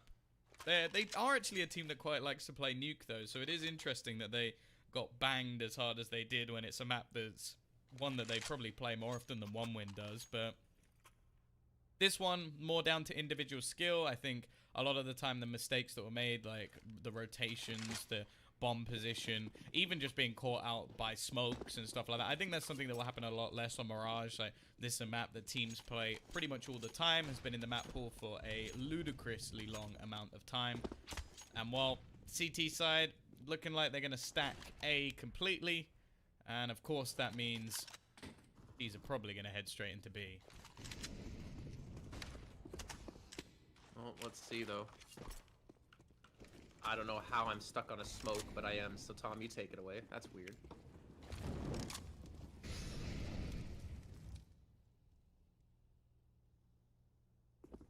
Gonna be Starix waiting in the corner. Could be these SMGs trying to shut down as much damage as humanly possible, using even the SMG that was handed over to them. Tony Black does still manage to get one. Pro play. Just looking to hunt down the remaining man. 1 versus 4. B-side. Probably just going to try and exit this one as safely as possible. Wanting to keep all they can into the next round. Build up a lot of bonus cash, which they've done relatively well so far. Of course, I'm expecting it to be a bonus round going into the next pro play. It would be nice if he could steal that Galil away, but ultimately he's going to be given a seat. 3-0 to Nemiga. Let's see, we do have the M4s bought up. Interesting, we do have 4 of the silenced M4s, though, for 1-win. I know it was recently changed around a little bit in the last patch, but I just saw a lot of pros talking about how they wanted to see the ammo capacity up a little bit more to kind of put things a little bit better in line with the unsilenced version, but they're going to be going for it. So, okay, so 1 op, 4 silenced M4s up against the 3 AKs, 1 Galil and the 1 op. It's so weird not seeing the SG anymore. I don't know if you're happy or sad about that, Tom. I'm a little bit sad because that was my go-to weapon. It made me feel good at the game for once. Like, I can run out and just tap 1 bullet and insta-kill people by accident. My favorite gun. Hey, it made me feel good about myself, alright? That I could actually frag in the game. And I have to go back to learning the AK again. But we do see them start to push up in connector. They do have that full mid control. We see a little bit of a stack towards A ramp out of one window. And they don't have anyone actually looking towards connector side. They finally do have pro player is going to be there to potentially help out. This aggressive hold might work out for them. They might let them push in towards the A site, then kind of flank in from different directions. However, the bomb now for Nemiga rotating back towards the B site, where two players will be waiting. So really interesting hold. They have no real presence on middle. They have no real presence on short. It's just kind of Starix there, but he's still sitting more tucked in towards site, and they're hoping to anchor on a Davkos to hit these op shots. Luckily, that's something you can normally rely on. Davkos with that AWP is a menace at the best of times, and he is just going to start wrecking face. 3 kills already. Speedak left all on his lonesome. Davkos is going to close this round out individually. It must be wonderful having a player that can just win you around like that. Simple. Saiwu. Niko. Jason Kaplan. All those great legends we've seen in the past be able to do that. One of these is not like the other. I was hoping to just sneak myself in there. But finally do one win, pick up the first round. All off the back of Davkos on the AWP. Again, it was such a weird hold by them. I felt like... you know, with the 2 players in towards the B site and mid kind of left completely open, but it works out for them. I guess they get the read into Nemiga relatively well there. Now Davkos could be holding in towards a window. Banks running a little bit thin for Nemiga here. Maybe hoping for that Trump bailout to come in yet again. But they do have the op on Speedak, so they're going to see if he can potentially get a kill as you see him just sitting really far back in towards B. This round is looking much more like a default from the T side, and that's probably based off the last round. As you mentioned, like it was a surrendering of mid from one win, but a reaction to take other portions of the map away. And I think Nemiga don't want to allow them to do that again. So they've waited a little bit more patiently, looked for any aggression. Same result when it comes to mid. And this is something that Snappy used to be quite good at doing in the old days of Heroic, where they still had the likes of Yugi in the mix as well. They would just abandon mid and then just force teams to execute. And a lot of the time it works against a lot of these more puggy teams. He used to do it against teams like Imperial, where they had high firepower, but if they didn't get the entries, they really struggled. And at the moment, Nemiga are struggling. They're unable to find a way into the site. They've dropped the bomb. This dirty little crossfire into the connector is completely shutting them down. Davkos has yet to miss a shot. Okay, there we go. And MDS is going to be left in a 1 versus 5. I genuinely think that this setup is intentional from Starix. Don't play too much aggression into mid. Allow Nemiga to have it, and just don't give them the opening picks. Because if you don't give them anything, they have to face into the AWP of Davkos, and good luck. He's playing like super, almost like JW style. He was over at B in the round before, then he was playing towards the A site now. He actually had a little bit of presence in mid in the beginning, but then did rotate. I wonder if he's going to keep this kind of style, just bouncing between sites and not really allowing Nemiga to figure out exactly where he's going to be. I would assume this round he's going to be playing at least in towards kitchen or maybe towards the back of the A site, since we're into just the pistol map for Nemiga, since they're saving. And it looks like they're going to barrel in towards middle yet again. A little bit more presence this time out of one window, having 2 players in the vicinity. But a relatively good start considering they had a 3v1 in the pistol round for one win, then they lost that one to Lollipop. And able to bounce back after they finally able to get their gun rounds. Pro player, the takedown box there, he spots out Lollipop yet again. It just looks too easy for him, and another clean round looking to come up in the books here for one win. I'm starting to wonder if it's like the scenario where if you say Davkos' name 3 times in the mirror, he appears at whatever site you seem to be going to. Gosh, look behind me when he said that. Good old Bloody Mary. It must be irritating though. Like, okay, Davkos was on B, let's go A. Okay, Davkos was on A, let's go B. And he'll just keep switching. He's just mind reading you. I imagine as well that when you have Starix as your in-game leader, he's gonna have some input there, and obviously where he spawns probably plays a part as well. If I had the power to say a pro player's name 3 times and they appear behind me, do you know who I'd say? Sean Gares? Doja. Yeah. Well, we went the same way with it though. 2 beautiful men. Yeah, of course. Equally beautiful. That's probably the greatest compliment Sean has ever received. He's been, I think so. He's been compared to Dosia. He has a team at the moment, doesn't he? Like Dosia, I think he revealed his comeback. Yeah. I would love to see it. I was always a big fan of him. Dosia on LAN is basically like there's no man that can play with the camera better than Dosia. Maybe Forrest's eyebrows, like his eyebrows seem to just dominate the camera feed a lot of the time, but other than that, no, there's no man. We are back in with the buy. It's not the best. There's a Galil. There's some utility missing. Box gonna try and pressure onto the ramp. You can see it though again. The T's seem very reliant on picks at the moment. Oh my And Davkost is everywhere. Everywhere they go, he's watching. He didn't have a lot of kills on Nuke. They were flashy kills on Nuke, and now he's getting the kills and flashy kills when it comes to Mirage. I am scared for Nemiga if you're up against Davkost like this. He is hitting so many shots. He's 10-3 currently. And look how aggressive he is in towards Palace. He's still looking for the kills. He takes that MDS and almost able to take down Jo as well. The damage has been done. They have the 4-on-3. They have the man advantage. And Nemiga now, with a minute left to go, are still looking to get this bomb in towards the A site. Oh, now know where one of the CTs are. Start to bombard Tony Black with nades. The issue is they've run out. Just a few flashbangs, and the time is ticking as well for the T's to make their move in. They've got to be careful of this crossfire. It's a 3-man hold of the A site that they're slowly walking into. Travis executes Speedak and then looks to try and wrap back in to help out his teammate. Box already tagged, relatively low on HP, down to just 13, and I think he expects there to be a player in jungle, but at the moment they're both maneuvering in from connector. Starix hoping for the peak, but they don't have to. There's 15 seconds. They've got to go for this bomb plant. They've got to clear one of these players, and ProPlay is going to have the majority of the work to do.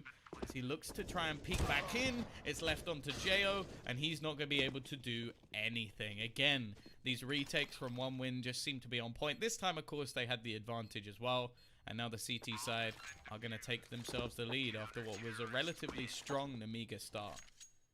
I did actually like the way ProPlay actually played that too, because he could have peeked around the side when he heard the bomb being planted, but then he would have been in a 2-on-2 situation if he did fall without getting a kill, and they would have lost control of CT spawn where the bomb was planted for. So I actually really like that, kind of delay things, wait for his teammates to rotate back in, able to get the kill on the guy who did plant the bomb, then able to close it out in the end with Travis and the final kill. So I'd say really well done for one when it wasn't as clean as it potentially could have. When we saw Davkost get those 2 kills in towards Palace, but it's still a win nonetheless. And now Nemiga going to be back on the pistols. They have quad deagles and the Tech 9. Not nearly as good as 5 Tech 9s, but you know, we'll give it to him for now. And that one like win. The Rec 9 buy. That's what you go. All 5 Tech 9s. What's your Tech 9 named? Have you named it anything yet? No. I never really used it that much, except for in the days where it was so OP, and I felt like that didn't deserve a name.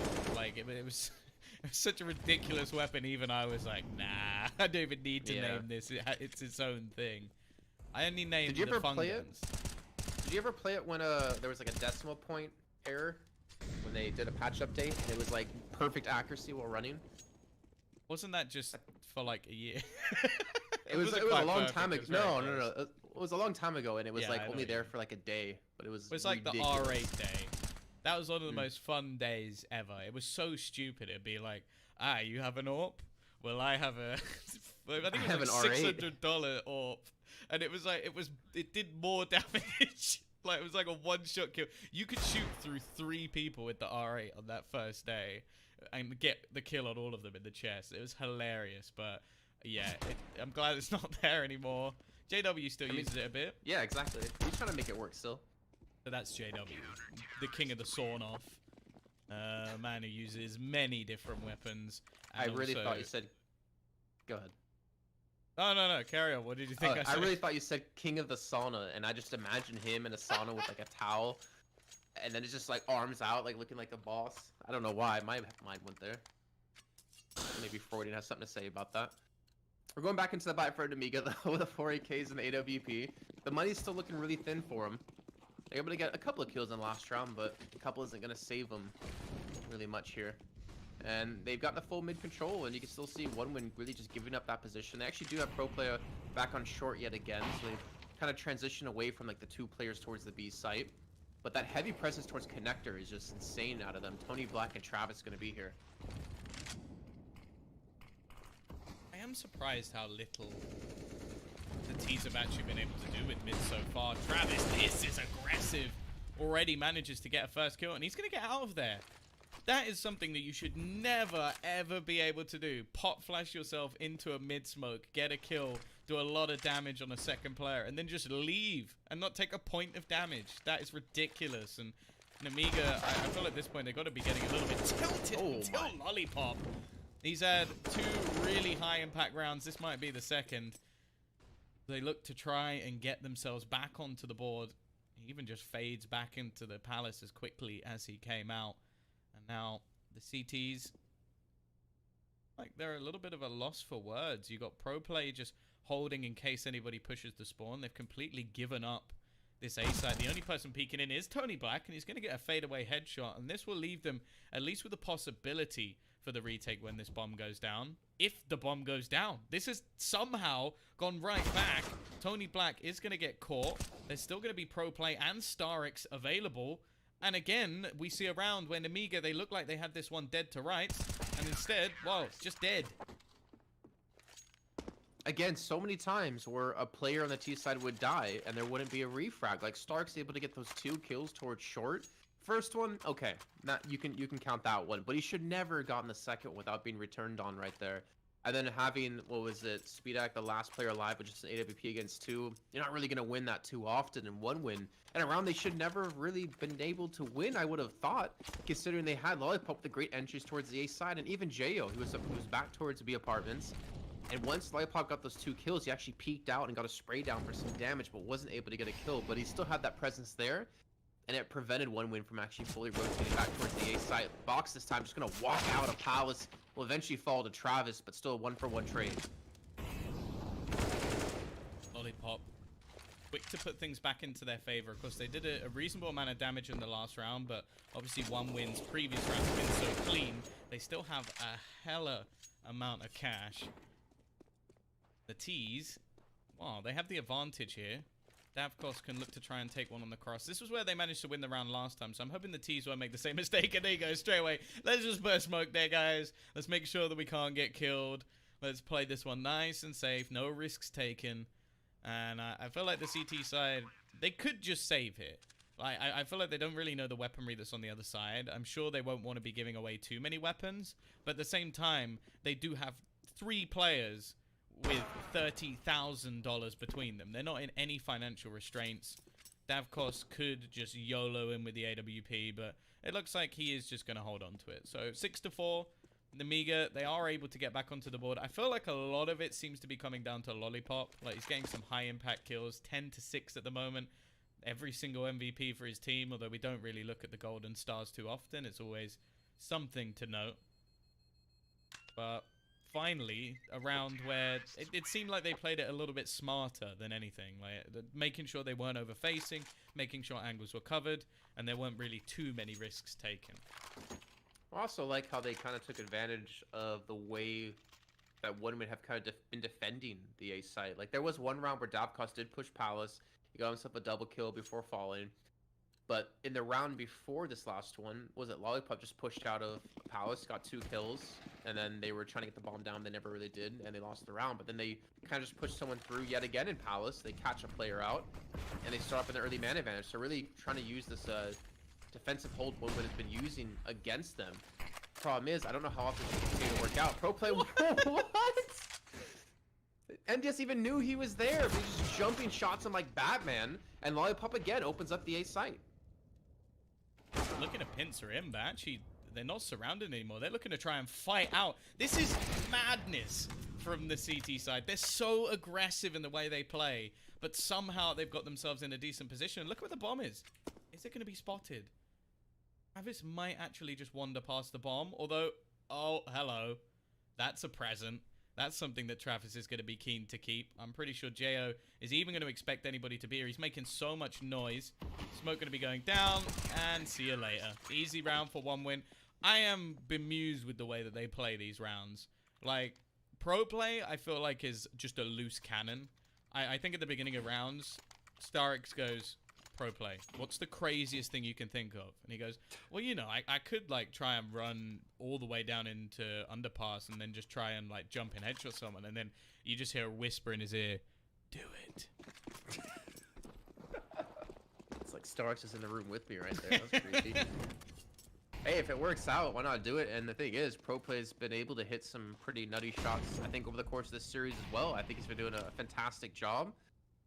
And if you have the confidence after a nuke of a 16-7 scoreline and you're into Mirage with, you know, 6-4 up, why not run with it? Now we're going to see, speaking of running with it, going straight in towards the B side. Some nades, Molly smokes all being thrown in. Daftcost only able to get one. Gets the second as well as Jayo's going to fall now. Lollipop looking to pick up the mantle. Might wrap around Daftcost in the meantime, but he's not even able to get the kill. Daftcost gets the quick scope, and Travis is there to help back him up. And now it's a 3-on-1. And again, Daftcost comes up big. He's in the right place at the right time. 3 kills to deny their play onto the B side. And not a bad attempt in consideration. Like, they did only have some pistols. This was basically just a round where they were spending up some extra cash to invest into the next. I have to say, so far, Speedak been pretty disappointing. Like, he's been an AWPer I've enjoyed watching in the past, and in both maps, I feel like he's been quite underwhelming. Like, he's been countered by Daftcost the majority of the time. T side is obviously a little bit harder, but I feel like if you don't get going at all on the T side, chances are you turning it around on the CT side is fairly slim, especially with AWPing. It's all about confidence. That's something that I feel like we've had millions of interviews at this point with different AWPers around the world, and like, you talk to Kenny, you talk to JW, you talk to any of them. AWPing is about confidence. So if Speedak can't get anything going on the T side, I don't think he's going to go into the CT side and just be like, yeah, you know what? I feel good about this. Like, it's just not going to work that way. Man, yeah, I mean, I'd agree with you. He had a couple of good shots on him, but a couple of good shots isn't going to win you a map for them. Except, I guess, Box, Lollipop, and Jay were able to get kills just like that. A subtle kind of walking towards the A site. Looks like we'll get them around here. And if you're Starks and Pro Play, you're probably just going to save these 2 M4s into the next round. But why can't Nemiga do this every round? I guess they, yet again, were able to penetrate the defense out of one win this time. Kind of pincer move out of connector and out of A ramp. But they completely overwhelmed the defenses, and at least we'll be able to get a 5th round on the board. I think of the 2 teams, the Nemiga have a far bigger reliance on individual brilliance.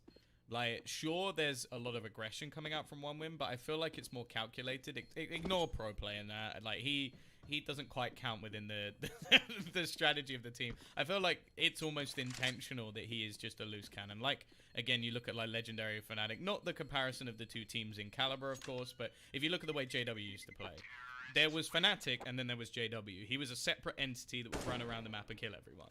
I think Pro Play almost plays at that in some of these rounds. Like, it's just a choice that is made sometimes to do something a little bit crazy. And it's annoying to play against. You can't counter... well, not stupidity, but you get my point. Like, he's doing things that you, in the grand scale of things, shouldn't be doing. And thus, it's really hard to play against. And then when they do a more standard round, again, it's difficult. What has been working for Nemiga is their entry kills on the A site. Multiple rounds now, we've seen Lollipop, Box, Jo have these opening picks that have been able to get them the site. And I think that's what they need to go down to. Just grouping up, playing as a team, rolling as like a death ball that just runs into the site. And just forget about like all these defaults where you give opportunities for picks and these silly plays to be made, because they're just not working. Whereas effectively trading, setting up your smokes, getting into the A site, that has been working almost every single time. They've also been able to really work well when it has gone their way around the way one win kind of stack positions too, because they've had like 2 players towards connector watching that, and then no one really watching toward, or the 1 player kind of watching towards palace and ramp. They've had like double ramp before as well. This time, Pro Player just doing his own thing, gets the first kill, switches up to the AK as well, gets to the man advantage, gets away in the meantime with the help of the smoke too, and Tony Black providing cover up the A side as the push is coming towards B. Jo is able to get the entry himself. Able to get Travis down low enough so the fire will burn him, so gets himself a double. The bomb does get planted. But it's still going to be a 3-on-3. Somehow, there's been some weird decisions in this round for one win, that's for sure. But the round's still going, so we'll mention that afterwards. Pro Play linking up with Tony Black to... potential opener. Daftcost has just ruined Speedak again. He's probably broken at least 4 keyboards by this point, and now Pro Play walking into the site. Box is the last man remaining, and he is going to do nothing. 1 kill is all, and Tony Black will retrieve the AWP. But yeah, again, like, some of the decision making from one win is mental. Like, I think that round from Travis was, okay, The bomb's about to be planted. There's 4 T players on this site. Let me run through a Molotov, get 1 kill, and die. Like, well, okay, that's kind of mad. But for the team, the rest of them, fantastic. Like, Davkos using the nade to seemingly just throw off Speedak, although it seems like he's already been thrown off by the way that things have been going so far. And then just a nice little boost up and quick entry kills into the site. You can't really fault it. You know what's really weird is that Pro Play, like you mentioned, got the kill on short. But then the smoke he threw down, like him and Speedak, I guess, changed positions because Speedak got onto short and Pro Play was coming from T side of mid to short. So he actually gets the kill and he kind of swaps positions and provides him another angle to actually attack back on towards that B site.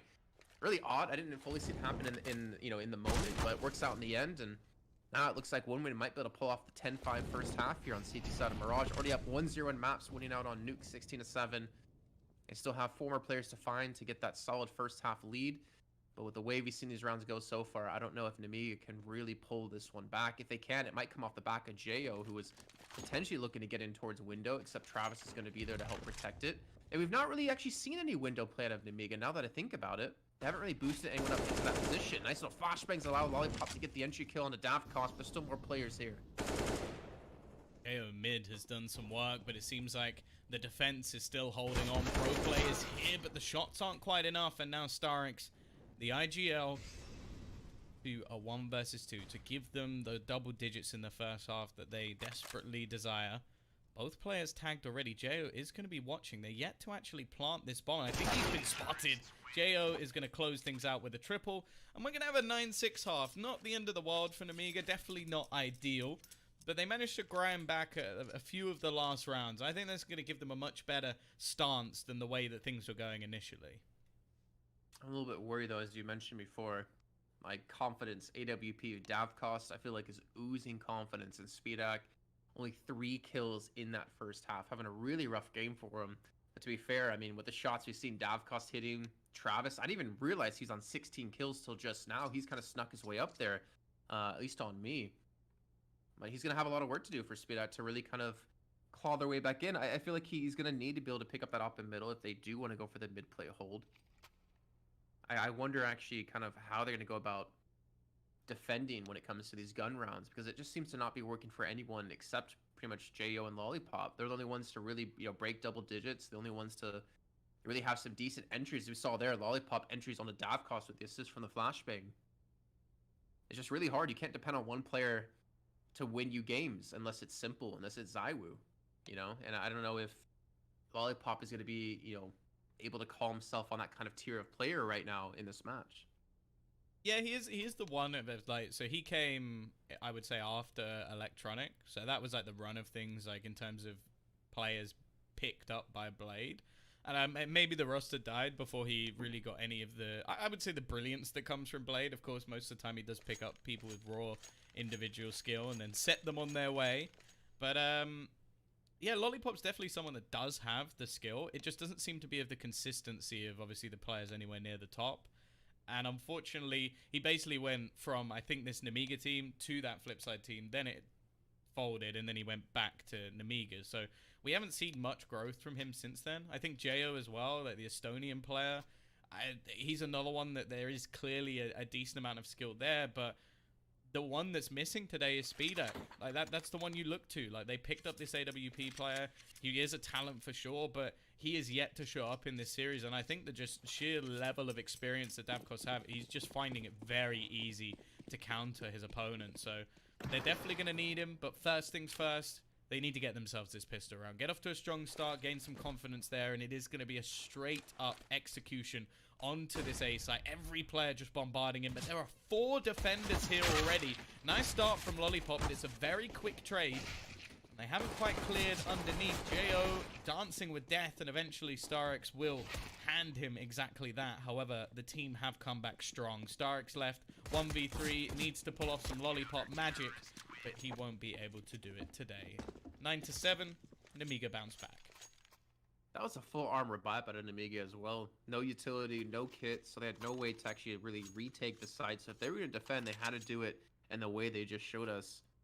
They had very quick rotates as well over towards the A site. If there was any sort of fake thrown in out of OneWin, I feel like that could have easily gone their way. since or even if Nemiga they would just went B. overcommit. Yeah, that as well. No nades to stop them from getting towards the site. No nades to retake, no kit either. But let's see, now into the second round. They've got, what, one P250 and a decoy. So going for that full save for the buy-up into round 3 of the second half. And even Nemiga, you know, I almost want to see them get a little bit of confidence back in this round. At least for, you know, Speedak, he's got the M4. Get him a couple of kills, you know, get him back on the scoreboard. He was on 3 at the end of the first half. He wasn't able to get any in the pistol round, unfortunately. But I think that's the trick to unlocking Nemiga, as you mentioned before, like how good Speedak is. He just needs to get some of that confidence back and get 1 kill. Vox, in the meantime, able to get 3 with the SMG, so that's a lot of extra money in his pocket. And now Davcost, you know, trying to go for the sneaky plan. I wonder if Box will drop an AWP this round. Like, you don't normally see like a reinvestment in these sort of rounds, but when you do have the ability to buy an AWP, sometimes that's something that you just take the risk and give it a go. But they've got so much bonus cash here, I'd actually quite like to see them just save that extra money, go for this as a risky round. Okay, sure, 1 win will likely get to 10 because of that, but it means in the next round you can buy it with an AWP. You can get rifles, you can try and put the pain straight back on them. In this one, you can take some risks, and that's exactly what they're doing. Jason loves his big control. I like it. They push middle, they get 1 kill, but 1 and done, unfortunately. At least it was with the SMG, so again, some extra money for him. It wasn't as, he didn't have the follow through I was hoping for. Nice little play to pro play to actually take the AK of the map as well. Oh, Speedak, he's got to be careful. Just not going well for him today. The timing couldn't have been worse, and now that leaves the A site almost completely open. JO's trying to watch it from connector, but well, you can see Travis is more than aware of that possibility. They're going for a safe plant anyway, so the team will be able to comfortably cross and take more map control. And I think MDS might have even gone hunting for that extra rifle, but it's been thrown away, as you mentioned. This has got save written all over it. I don't really know what the plan is here. JO hoping to peek in, maybe steal an extra gun. They do have the chance to actually upgrade some of the weaponry in the next round. JO maybe just holding for some exits here, but I'm not really sure if this is going to work out. Pro play battling versus MDS, that could be an AK going the other way, but MDS had to kill him, and unfortunately he's going to fail at that. Now the CT side, well, going to have to save what they've got. I'm expecting, as said, an AWP to be handed over to Speedak here. If they don't, I would almost worry that this has almost been like such a battering to his confidence that they don't want to give him an AWP, which that would be really worrying. And they have dropped an AWP, so at least that's something. I mean, I'm just looking at the scoreboard. If he's gonna do it, I think if Nemiga have a chance, he's got to get kills here. He's got to really start to step up. He's got to connect the spawn as well if he wanted to go for an aggressive peek. And he's going to be taking it. So, clearly, the confidence still there for now. Molotov won't do anything. He had his smoke planned, primed, and ready. And it seems like the T-side are once again expecting some aggression here. They're holding into Palace, one of the most common spots for the T's to push, especially with an SMG. Only close-range angles available. They're waiting at top mid, another position that's normally taken. And the back of apps. This is looking very structured from 1 win, making sure that there's no real chance for any positions to be taken. JO's spot is so reliant on Speedak that at least he has confidence in his AWP. Like, to take this angle, you basically have to just be going, oh, Speedak's not going to miss. He won't miss, because if he does, both of us are dead. And, well, we'll see. Turns around. Nice work from him. It seems like Speedak might have missed his shot, so that's going to be JO dead. But at least he does get a trade. Still a lot of time left on the board as well. 50 seconds to go here for 1 win. You can see the CT spread a little bit thin, more heavily towards the A site. B site very susceptible with MDS just being the only sole defender. Tony Black gonna spot him out, and well, MDS will get the kill. They'll try to back away to stay alive, more importantly. Travis Bickley to push in to maybe get the kill they need to open up, and they will be able to secure this one down. Spidik, though, he's got the AWP in towards kitchen.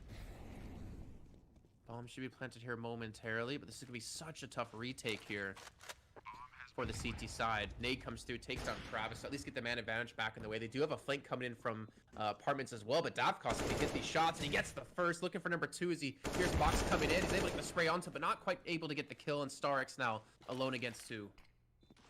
They have the smoke available, and they know roughly where he's going to be. Looking to try and peek him together. Smart stuff from Nemiga. Great way to get themselves onto the board once again.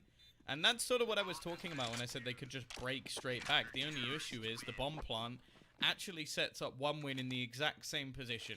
They can now look to buy back in. They could look to do a lot of damage to Nemiga's economy if they can win this. But at least the AWP was saved, and at least the CTs are going to have plenty of rifles. Definitely. And the retake, I think, is also going to help with their confidence, too. Considering how their first half went. I mean, that nade coming through on a Travis. I think if Travis didn't fall there from the nade, being already on such low HP, I think that easily could have been around for one win. The retake being almost impossible in that situation. They do have the op for Dav cost. You can see him trying to hold in towards that connector position, looking for SpeedX to peek him. But we can see SpeedX actually going to be over towards the B side. He gets the first kill on the Travis as well. So Nemiga, they're off to a good start here. Able to get the first kill in the round and have a man advantage. Something I feel like we're not really able to say too often.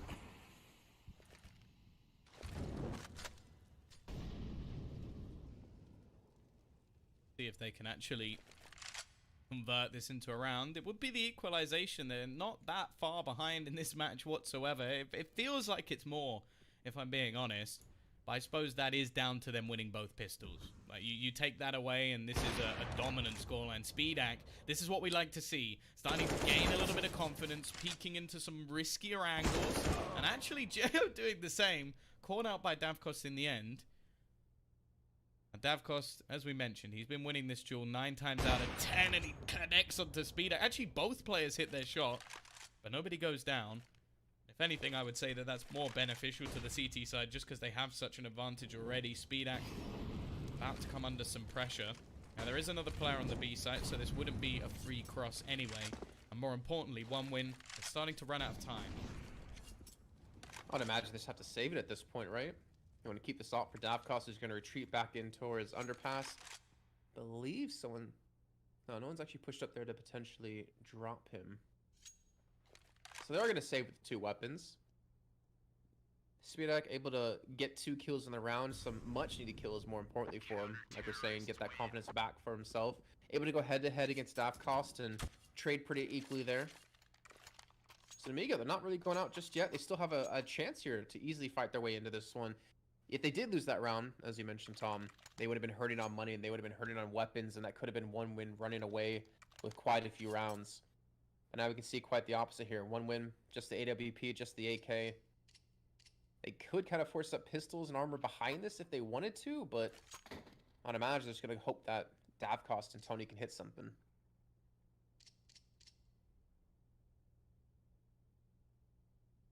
Yeah, it's a bit of an awkward position. I wouldn't even be overly against if they just forced here, just invested into this round. Like you said, maybe just save a bit of cash. But because otherwise, I basically, I don't want to see a scenario at any point in this match where they are not having the right amount of money to get Davkost on the AWP or get AKs with all the utility. Like, I don't want to see these like weird buys. I'd rather them just invest here and have everybody buying another round than half invest here and then have 2 players not buying and then basically just put yourself into weird buys all the time. Especially when one of the people that is likely to take the hit is Davkost, who has been your best performing player this map so far. It's close. Travis is definitely up there as well, but I feel like Davkost has just had such high impact, it's hard not to put him at the top. Oh yeah, he's had super flashy kills. SpeedX, I like this. Can he hit the shot? Well, they expect he's aiming up directly for them to come around the corner. They're trying to go for the boost out in towards mid. Davkost, yeah, he got the tag onto him. Davkost looking for the kill, and SpeedX hits the shot. There you go, confidence. He's now got it. And they have the 5-on-3 man advantage. That's what you want to see, especially from him. Of all the players in the server right now, that is what you want to see if you're rooting for Nemiga in this matchup. Because otherwise, well, it was looking pretty bleak at times. As said, they've won both pistols, and it's still a 10-10 scoreline, but this man is now not missing. Plenty of players. He's getting repeaked after repeak with the AWP, and he has not missed a shot. 4 kills in this round. The same as he got in the whole of the first half, which really does say something about how this is going from the CT side. Tony Black, hey, that's not bad. 2 kills traded. You have to remember, his team could potentially buy in the next round, so an AK save would be massive. However, Jo not going to allow that. And Nemiga, they take the lead once more. Wow. That's just insane. What, he had 3 kills first half for Speedak, now he's on 10. He's starting to close in the distance between him and Lollipop. And, you know, speaking of Lollipop, I guess he's been kind of a little bit quiet on the CT side. He hasn't had the opportunity, you know, for those entry frags like we saw on the T side earlier on for him. We are going to see Davkos on the scout this time, so a little bit unfortunate he's not able to get the op. But they still have the AKs, they still have that running gunpowder. It looks like they're setting up for an execute towards the A site, which, as you can see, there's only 2 real players here to defend. One up close on ramp, one up close inside of Palace, but Palace is going to hit the shot. Speedak again, man advantage given back to Nemiga. And now it seems like their flashes and smokes just all being thrown in. They're just lumping it on this side, and Lollipop is waiting. Oh, he's going to be left. Why? He still gets the headshot. A second flash, but not a second kill. However, the box is there. Both players left, no head armor. So a single bullet from an M4 or an AWP will do the work. And, oh, Davkos, if you win this round, mate, I think you deserve some sort of knighthood. Because this is a 1v4 scout versus the world. He almost gets the kill onto Box, which is impressive with his position. And I think one of the players there was just, oh no, Box actually picked up the scout. You donut. What? Since when is that an insult, being called a donut? I don't know. Maybe just it's sounds just a delicious. British thing. Mate, fine. He can take it as a compliment there. Like, I'm tasty, you know? You donut. I still like that, though. I mean, it doesn't really matter in the grand scheme of things. Yeah, they got to buy up another weapon, unfortunately, but still, they have the op for speed up. They still have the AKs and the M4s as well, and we're seeing one win just on the Deagles. Donut. Where did that originate from? It's satisfying are you to say, Googling though. To call someone a donut it feels satisfying. It's just sort of like going, you're silly. Like, it's not really an insult, but it was a mistake.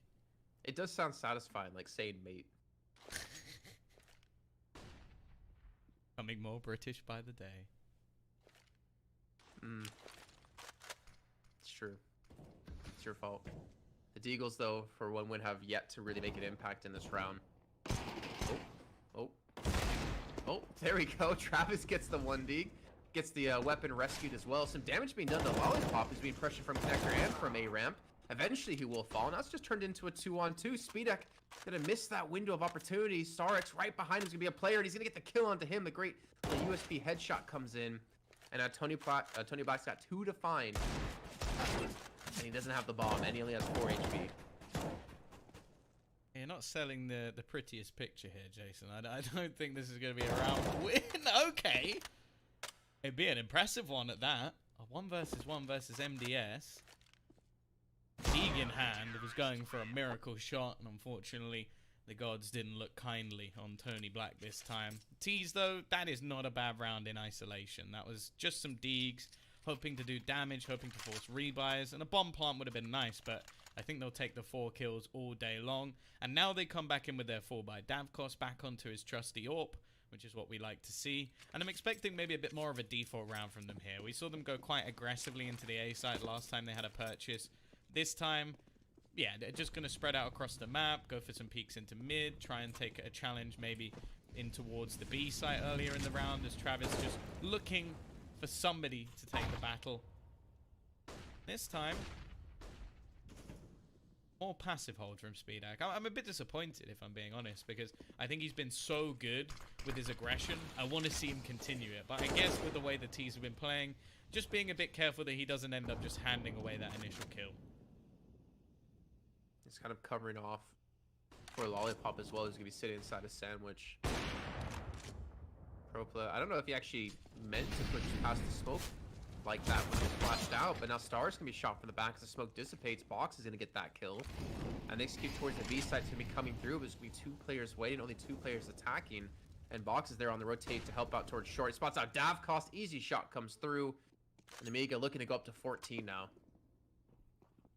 Yes, back to site. That is a freebie of a kill, and it's left on to Travis. And before I can even switch to his POV, he is already dead. Nemiga coming up trumps now. 6 rounds in a row. Only 1 for the T side of 1 win. And unfortunately, they're just getting into a rut of having to go for these like on buys, off buys, or mix buys, as we see here. Starix without head armor, Davkos without a rifle, and definitely without his AWP. CT side on the other side, sure, it hasn't been the cleanest of rounds, but we've seen the confidence build in Speedak. He's not really been missing too many shots. We've had some great aggression coming out into middle, and they're going for it once again. Box just trying to lurk on the edge of the smoke, having similar effect to his opposition. MDS just sniped Speedak. Luckily, it wasn't that much damage. Just flashbacks to Starix on Nuke. Speaking of him, gonna go for the smoke in towards window. Look at potentially rotate back and towards the A site, but I think they're just gonna go for like a 3-2 split towards B, unless they can get a pick somewhere, because they have the quick rotate out of B back towards A. Except they're all gonna be coming from the same angle, and looks like Nemiga potentially gonna rotate a player from CPC back towards B. You can see MDS not quite able to hit too many shots. Eventually gonna be overwhelmed as Travis is able to get the kill, but the Molotov will at least delay the sort of push. 25 goes straight through it to get in towards the van, and Speedak inside the site gets dropped by Starix. Now the site's gonna be taken by 1win. Can they maintain it? Starix though, gonna push Kitchen and get himself 2 more kills. And when they've had enough, they finally pick up a round after losing the last 6 straight. A lot of that was based off Starix. He's not really in this team for fragging power, but that was an impressive 3K, a very aggressive one that just took control of the market. And now the CT side become a bit awkward with their buy. You've got a FAMAS, you've got an MP9. This could be the crushing blow that actually puts 1win back, at least in the driver's seat for a bit. Because the CT side would be stuck without any cash. We're going to see again this aggression into middle. Box going to push straight through his own smoke. This is risky. He has very little support. It's going to be the peek from Speedak through the window, which at least gives him some cover. I imagine he's watching underpass. He is. So it's just going to be basically this crossfire where the hope is for the CT side, they trade effectively. Chances are Box is dead. That's the way this round is played. That flashbang, though, is spot on. However, he doesn't get a single kill off of it. The whole team was blind for at least a second or 2, but all he can do is damage. Speedak also going to go down, and it's on to Jo to at least trade 1 back, but this aggression into mid has ultimately failed. Well, he called Box's death, and it came true. So unfortunately, without a single kill and with really not much damage being done. Still 50 seconds left to go, and it's going to be a 4-on-3, so no need for 1win to actually rush in towards the site, towards B, as the bomb's rotating back in towards middle. You do luckily have, I think it's Lollipop pushed up towards ramps. He's able to get some early information, but Travis takes down Jo, so that's the B site left completely open. Now it's left on to Lollipop, MDS towards the A side, and now it's just Lollipop as MDS gets caught rotating. And the bomb going to make its way back towards B. So with 20 seconds left, as long as you can get the bomb down, this should be a done and dusted round for 1win to get 1 step closer to tying things up at 14. I think MDS is going to be kicking himself for that. Maybe expecting that nobody would be around the connector anymore. Just hands away a free kill and ultimately the round. And as mentioned, this was a big crunch round for Nemiga. That they have no money left. Looking like they're just going to save the AWP. I do wonder as well if that will just be given over to Speedak or if it's just going to be Lollipop taking it because he has the Kevlar. I personally would like to, or would rather see a glass cannon Speedak in the next round. And considering how low their loss bonus is, he could even take a risk and force it. Like, their money is not going to be amazing going into the next couple of rounds, and he definitely won't have an AWP anyway. So if he's going to go for a scout instead, give him the AWP, let him buy Kevlar. He takes a risk this round. Maybe Lollipop gets a P250 or something. And then the rest of the team can still